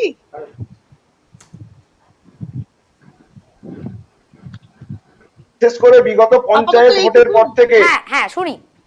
হ্যাঁ, হ্যাঁ অভিলাষ বাবু আমরা বলুন, তার মাঝে আমি একটা 42 আপডেট দেব। হ্যাঁ বলুন। বলিনি, আমরা 42 বলিনি, আমরা বিরোধী শূন্য রাজনীতি বলিনি, আমরা 42-এ 18 আছে দিদি, এত কিছু আপনি বলার আপনারা পরেও কংগ্রেস মুক্ত ভারত বলেছেন, আপনারা বলেছেন কংগ্রেস মুক্ত ভারত। কংগ্রেস মুক্ত ভারত কি দেখো আজকে বিরোধী শূন্য সাইনবোর্ডে ভারত নয়? পরিণত হয়ে গেছে দিদি, কংগ্রেস সাইনবোর্ড, মুক্ত ভারত কি বিরোধী? সেটা আপনার সাইনবোর্ড, দেখার নেই। সাইনবোর্ড। আমি আপনি পরিবারতান্ত্রিক বলেছেন, জনতা আপনি ভারতবর্ষের বলেননি। ইতিহাসকে আপনি তছনছ করে দিয়ে বলেছেন একটা সাইনবোর্ডে তাহলে পরিণত হয়ে গেছে। পুনাম পুনাম পুনাম মধ্যপ্রদেশ, সরি মহারাষ্ট্রে পুনাম, তা ওদিকে অমুকের মেয়ে, এরা তাহলে অনুরাগ ঠাকুর, এরা কি পরিবার থেকে আসেনি? অন্য কোনো ভাবে এদের জন্ম হয়েছে আপনি বলবেন? পরিবার না, নয়, না, অন্য না। কোনো পদ্ধতিতে আপনি জন্ম হয়েছে। জায়গাটায় আসুন, আপনি জায়গাটায় আসুন, আপনি গান্ধী পরিবার, পরিবারতান্ত্রিক আপনি পথগুলোয় পরিবার, আসুন। আপনি যদি আপনি পরিবার একজন বললে আমাকে, বাংলার কোণে আরে গান্ধী কংগ্রেসকে পরিবার কংগ্রেসকে পরিবার, কাটিয়ে দিন, আরে সভাপতি গান্ধী আমার সরে পরিবার আসতে পরিবার পারবে আর ধুমাল, সভাপতি আমার জন্য। প্রেম কুমার ধুমালের পরিবার আমি নেই কি বলছি বলছেন আপনি? আপনি আপনি একটা কোন প্রশ্ন, বাংলার একজন একনিষ্ঠ কংগ্রেস কর্মীকে দিল্লিতে পাঠিয়ে দিন। প্রণব মুখার্জি দীর্ঘদিন কংগ্রেস ছিলেন দিদি, প্রধানমন্ত্রী পদের সব থেকে বড় দাবিদার ছিলেন তিনি। রাজীব গান্ধী থেকে বিদেশ থেকে উড়িয়ে আনা হয়েছিল রাজীব গান্ধীকে। ইন্দিরা গান্ধী মরে গেছেন, ঘোষণা করা হয়নি। রাজীব গান্ধী আসার পর ইন্দিরা গান্ধীর মৃত্যু ঘোষণা করা হয়েছিল। সব থেকে বড় দাবিদার সেদিন ছিলেন প্রণব মুখার্জি।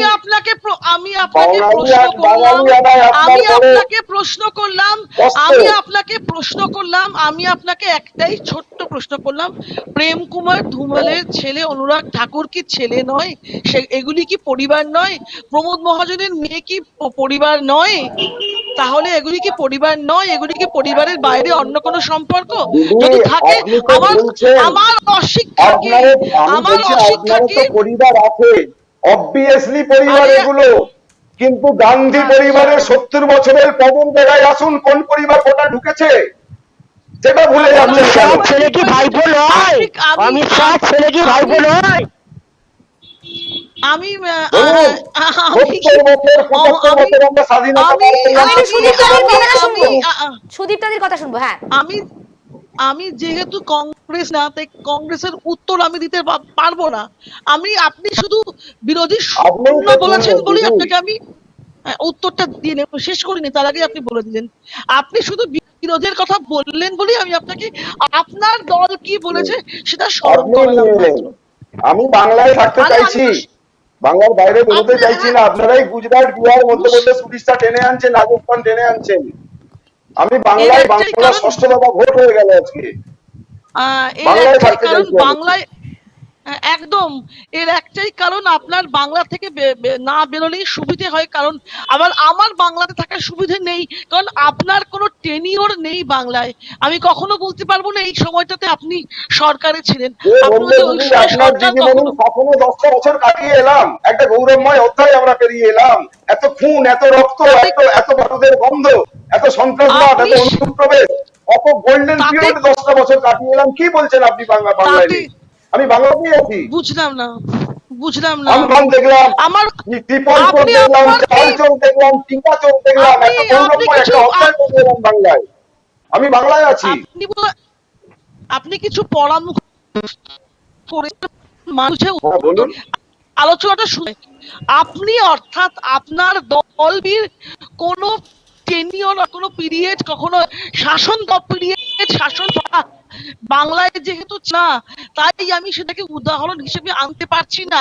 আমাকে আইনি ভাষায় যাকে বলে কেস লস, তাই কেস লস হিসেবে আমাকে, আপনি কোন রাজ্যে যেখানে যেখানে ক্ষমতায় রয়েছেন সেখানে আপনার পারফরমেন্সের উদাহরণ দুর্ভাগ্যজনকভাবে আমি সুদীপ দাদি আসবো। সুদীপ দাদি একটা ছোট্ট গুরুত্বপূর্ণ কথা বলে দিই, আরো 2 দফার নির্বাচন বাকি, অর্থাৎ সপ্তম অষ্টম। রাজ্যে যেভাবে করোনা পরিস্থিতি জটিল হচ্ছে, তাতে আগামী 2 দফার নির্বাচন আদৌ কিভাবে করা সম্ভব বা জানি না সম্ভব হবে কিনা, এই নিয়ে আগামীকাল নির্বাচন কমিশনে গুরুত্বপূর্ণ মিটিং। আর এরই মধ্যে জানিয়ে দিই আপনাদেরকে আরো একটা বড় খবর। ভেস্তে গেল বিজেপির হাই ভোল্টেজ নির্বাচনী প্রচার। বিজেপির নির্বাচনী প্রচারে এলেনই না স্বয়ং স্বরাষ্ট্রমন্ত্রী। সপ্তদশ বিধানসভা নির্বাচনে আজ ভোট ষষ্ঠী, এবার সপ্তম দফার পালা। এই দফায় মালদায় বেশ কয়েকটি বিধানসভায় নির্বাচন।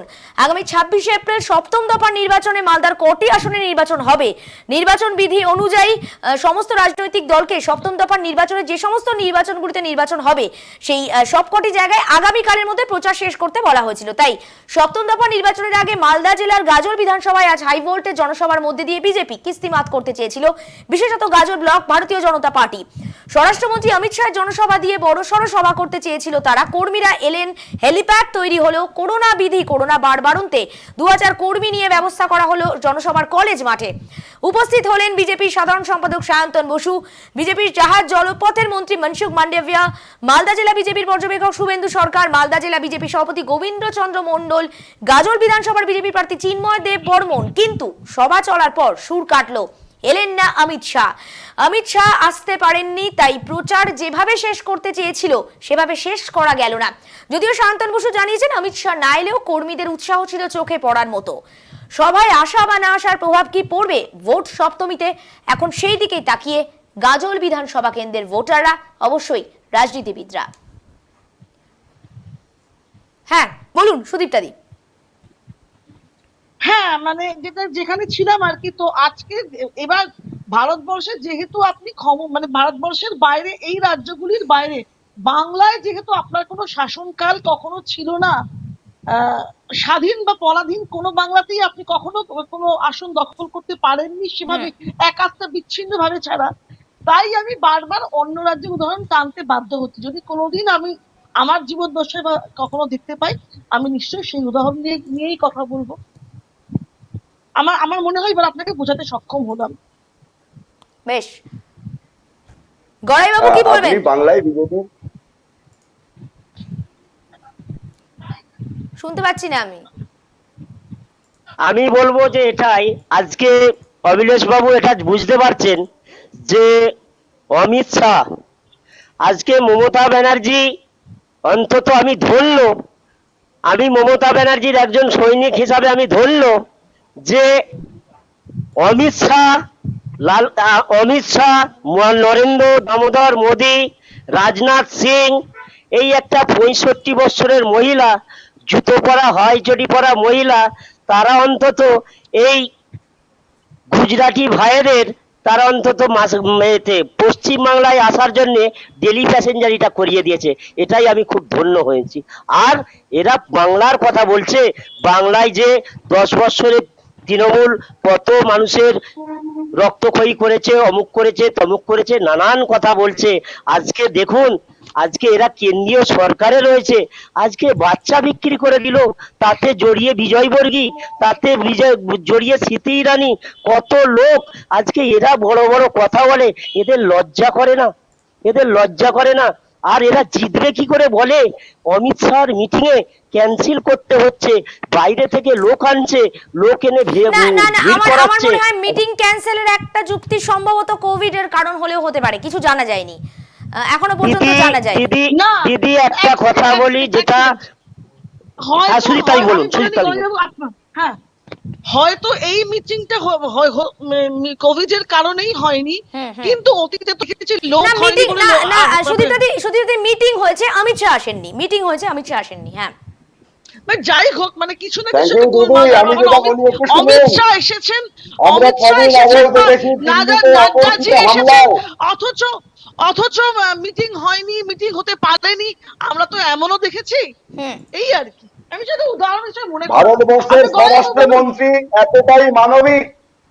এতটাই মানবিক, এর আগেও তো দেখেছেন মিটিং ঠিক হয়ে যাবার পর তিনি ক্যান্সেল করেছেন। আমি আবারও বলছি অভিলাষ বাবু আবারও বলছি, অভিলাষ বাবু এখনো পর্যন্ত কিন্তু একমাত্র কোভিড এর জন্যই যে উনি আসেননি এরকম কথা কিন্তু জানা যায়নি। আমি রিপোর্টটা পেলাম, আমি বললাম। আর যদি কোভিড এর জন্যই হবে তাহলে এত আয়োজন কেন হবে? কালকে ক্যান্সেল হয়ে যেতে পারত। হ্যাঁ বলুন। এর আগে অমিত জির আরো 2-3 বার সভা ক্যান্সেল হয়েছে। দেখা গেল দিল্লিতে আতঙ্কবাদী হামলায় মারা গেছে মানুষ, বোম ব্লাস্টিং হয়েছে। দেখলাম সেনাবাহিনীর উপর অতর্কিত হামলা হয়ে 7 জন 8 জন সেনাবাহিনী মারা গেলেন, জওয়ানরা। তিনি ক্যান্সেল করে আসেননি ওয়েস্ট বেঙ্গলে। তো সেরকমও কোনো আপনার স্বরাষ্ট্রমন্ত্রী আসলে আপনার আমার স্বরাষ্ট্রমন্ত্রী উনি অপদার্থ। উনি পশ্চিম বাংলায় থাকাকালীন আজকে বলুন আবার একটা সুন্দর শব্দ ব্যবহার করার জন্য থ্যাংক ইউ মিস্টার গড়াই। অপদার্থ। আপনি রাষ্ট্রের স্বরাষ্ট্রমন্ত্রীকে অপদার্থ বলছেন, আপনাকে অনেক অনেক ধন্যবাদ। অপদার্থ। বাংলার মানুষ দেখছে এটা। আবার বলছি অপদার্থ। তিনি আজকে বর্ডারে আজকে গরু পাচার রুখতে পারেনি, আজকে তিনি আজকে হামলা রুখতে পারেনি, আজকে তাকে অপদার্থ বলবো নাকি তাকে ভালো বলবো? এই কথা শুনে দাদা আবার সেই তখন বললাম যে হাস্যাস্পদ, আপনি আবার হাসি পাচ্ছে, আবার হাসাবেন না বাংলার মানুষকে। বাংলার মানুষ হাসাবেন না, বাংলার মানুষকে দায়িত্ব দিতে পারেননি, নিরাপত্তা দিতে পারেননি, কি করে বাংলার মানুষ হাসাচ্ছেন? স্বরাষ্ট্রমন্ত্রী আপনি দিয়েছেন সিভিল ভলে দিয়েছেন, লজ্জা করে না? অপদার্থ বলবো না, একটা স্থায়ী চাকরি নেই, বাংলায় বসে আছে, দিল্লিতে বসবাস করছে, দিল্লিতে লোকসভা অধিবেশন হয়, দিল্লিতে আবার বলছেন আপনি স্বরাষ্ট্রমন্ত্রী দিল্লিতে স্বরাষ্ট্রমন্ত্রী বসবাস কি করে আসে মুখের কথায়? আমি বলবো অপদার্থ। তৃণমূল কংগ্রেস করি বলুন, আমি এখানে হাততালি দিলাম। বাংলার মানুষ বলছে, ভাস্কর বাবু কিছু বলছেন, ভাস্কর বাবু কি বলছেন? মানুষের মন থেকে যেভাবে হারিয়ে যাচ্ছে, আমি আস্তে আস্তে অভিলাষ দা একটু শুনবো, ভাস্কর বাবুর কথাটা শুনবো, হয়ে যেতে হবে। ভাস্কর বাবুর কথা শুনবো। হ্যাঁ ভাস্কর বাবু বলুন। আমি তৃণমূলের সুদীপ্তা ম্যাডাম আছেন, ওনাকে আমি অনুরোধ করব গড়াই বাবুকে সঠিকভাবে শিক্ষিত করে টিভি চ্যানেলে আনুন। ওনার মুখের ভাষা 9 কোটি মানুষ শুনছেন। উনি মুখ্যমন্ত্রী নন, আর মুখ্যমন্ত্রী যে ভাষা বলছেন তার থেকেও বাজে ভাষা উনি বলছেন। এটা ভীষণ একটা অপদার্থতার লক্ষণ আপনাদের দলের। আমি হাত জোর করে সুদীপ্তা ম্যাডামকে বলবো আপনি এই ব্যাপারটা আপনাদের উপরে জানান, কারণ আমরা এখনো পর্যন্ত এখানে কেউ এরকম ভাষা উল্লেখ করিনি। আমিও চাই না যে আগামী দিন এরকম একটা মিডিয়াতে এরকম একটা স্বরাষ্ট্রমন্ত্রীর নামে এরকম ভাষা প্রয়োগ করা হোক। সভাপতিকে আমাদের হাতে সময় খুব একটা বেশি নেই এই আলোচনাটা, এবং ক্রমশ পরিস্থিতি আমি জানি না কতটা উদ্বেগজনক হবে করোনার জন্য। সময় যত বাড়ছে করোনা নিয়ে কিন্তু উদ্বেগ বাড়ছে আম জনতার মধ্যে। একটা সাধারণ কথা শুধু আমি বলতে চাই, আজকে মাস্কবিহীন রোড শো করেছেন বিজেপির রাজ্য সভাপতি দিলীপ ঘোষ। তার নিরাপত্তা রক্ষীরা মুখে মাস্ক নিয়ে ঘুরেছেন, রাজ্য সভাপতি মাস্ক ছাড়া ঘুরেছেন। সময় খুব একটা বেশি নেই, আমি আসবো, আমি শুধুমাত্র সুদীপ্তাদির কথা শুনবো, সুদীপ্তাদির কথা শুনবো একটু। হ্যাঁ বলুন। আমার ধারণা আজকে মাননীয় স্বরাষ্ট্রমন্ত্রী যে এই সভা বাতিল করেছে তার কারণ আজকে হাইকোর্টে নির্বাচন কমিশন একটা স্ট্রিকচার খেয়েছে যে এবারের শেষ 3 দফার ভোটে আরো কন্ট্রোলড ওয়েতে প্রচার করার কথা উচিত ছিল, সেইটা ওরা করেননি। সেই একটা বিষয়ের উপর সেইটাকে মাথায় রেখে আমার ধারণা সম্ভবত উনি আসেননি, কারণ এটা ছাড়া কোনোভাবে ইলেকশন কমিশন ফেস সেভিং করা ওর পক্ষে সম্ভব হতো না। আর একটা কথা, ভাষার কথা যখন আসছেই তাহলে তো আবার দিলীপ দার কথাও বলতে হয়। আমাদের দিলীপ দা একজন মহিলাকে 65 বছরের মহিলাকে বলছেন বারমুদা পড়তে। এই সংস্কৃতিকে আপনারা সমর্থন করেন তো? আপনারা তো বাংলার বিজেপি করেন, আপনারা সমর্থন করেন তো এই হাফ প্যান্ট পড়তে পারার এই পরামর্শকে? আপনি আপনার বাড়ির মহিলাকে, একজন 65 বছরের মহিলার যার পা ভেঙে গেছে বা পায়ে চোট প্রাপ্ত হয়েছে, তাকে কি আপনি বারমুডা পরিয়ে নিয়ে ঘোরাবেন? আমি শুধু এইটুকু জানতে চেয়েছি। গড়াই বাবু আর আমি দুজনেই জানতে আগ্রহী। একেবারে আমি এই প্রশ্নের উত্তর দেব। আমি একটু জানিয়ে দিই, ভোট শেষ, ষষ্ঠ দফার ভোট শেষ হয়ে গেছে। বিভিন্ন জায়গায় উত্তেজনার খবর। এই মুহূর্তে যা খবর পাচ্ছি তাতে কোভিড পরিস্থিতি নিয়ে উচ্চ পর্যায়ের বৈঠক শুরু হয়েছে। আবারও জানাই, কোভিড পরিস্থিতি নিয়ে ক্রমাগত আশঙ্কা বাড়ছে। কোভিড পরিস্থিতি নিয়ে উচ্চ পর্যায়ের বৈঠক শুরু হয়েছে। মাননীয় প্রধানমন্ত্রী বৈঠক করতে চলেছেন। রাজ্যে নরেন্দ্র মোদীর সমস্ত কর্মসূচি বাতিল করে দেওয়া হয়েছে। সম্ভবত হয়তো 26 বা 29-এর নির্বাচনী প্রচারের ক্ষেত্রেও অনেকগুলো নিষেধাজ্ঞা জারি হতে চলেছে। ইতিমধ্যেই নির্বাচন কমিশন তারাও বৈঠকে বসেছে। শুক্রবারের সমস্ত কর্মসূচি বাতিল করে দেওয়া হলো। আবার বলছি, শুক্রবারের সমস্ত কর্মসূচি বাতিল করে দেওয়া হলো। অর্থাৎ আগামীকালের ভোটের কোনো কর্মসূচি থাকছে না। নরেন্দ্র মোদী জানিয়ে দিয়েছেন তার পক্ষ থেকে আগামীকাল সমস্তটাই সিদ্ধান্ত গ্রহণ হবে। নির্বাচন কমিশনের বৈঠকের পর মুখ্যমন্ত্রীদের সঙ্গে বৈঠক করতে পারেন, রাজ্যের পরিস্থিতি নিয়ে আরো কঠোর হতে পারে সিদ্ধান্ত, এমনটাই মনে করা হচ্ছে। একেবারে সময় প্রায় শেষের দিকে কিছু জিনিস অনেক আগে করা যেতে পারতো, হয়তো এই বিষয়টার জন্য অনেকটা দেরি হয়ে গেল, যার জন্য অনেক প্রাণ চলে গেল, অনেক প্রাণ আক্রান্ত হলো। এই জায়গাটা অনেক আগে করা উচিত ছিল। সাধারণ মানুষ, সাংবাদিক হিসেবে বলবো নিরপেক্ষভাবে, সময় একেবারে নেই। হ্যাঁ অভিলাষদা আসবো আমার, হ্যাঁ অভিলাষদা শুধুমাত্র আপনার কাছে নয় প্রত্যেকের কাছেই আসবো। অভিলাষদা আমার হাতে সময় নেই। ভোটের লড়াই 2021, ভোটের লড়াই 2021 আমরা শেষ করবো অনুষ্ঠান। অভিলাষদার কাছে আসবো। হ্যাঁ বলুন। অনেক ধন্যবাদ আমাদের গড়াইদাকে, রাষ্ট্রের স্বরাষ্ট্রমন্ত্রীকে অপদার্থ বলার জন্য। প্রধানমন্ত্রী কালকে তার সমস্ত সভা সমিতি বাতিল করেছেন, সেখানেও তিনি যদি অপদার্থতার পরিচয় দিয়ে থাকেন গড়াইদার ভাবনায়, তাকেও আমরা স্বাগত জানাই। শুধু যেতে যেতে দিদি একটা কথা বলি, এই বাংলা আমার বাংলা, আপনার বাংলা, বঙ্গবাসীর বাংলা।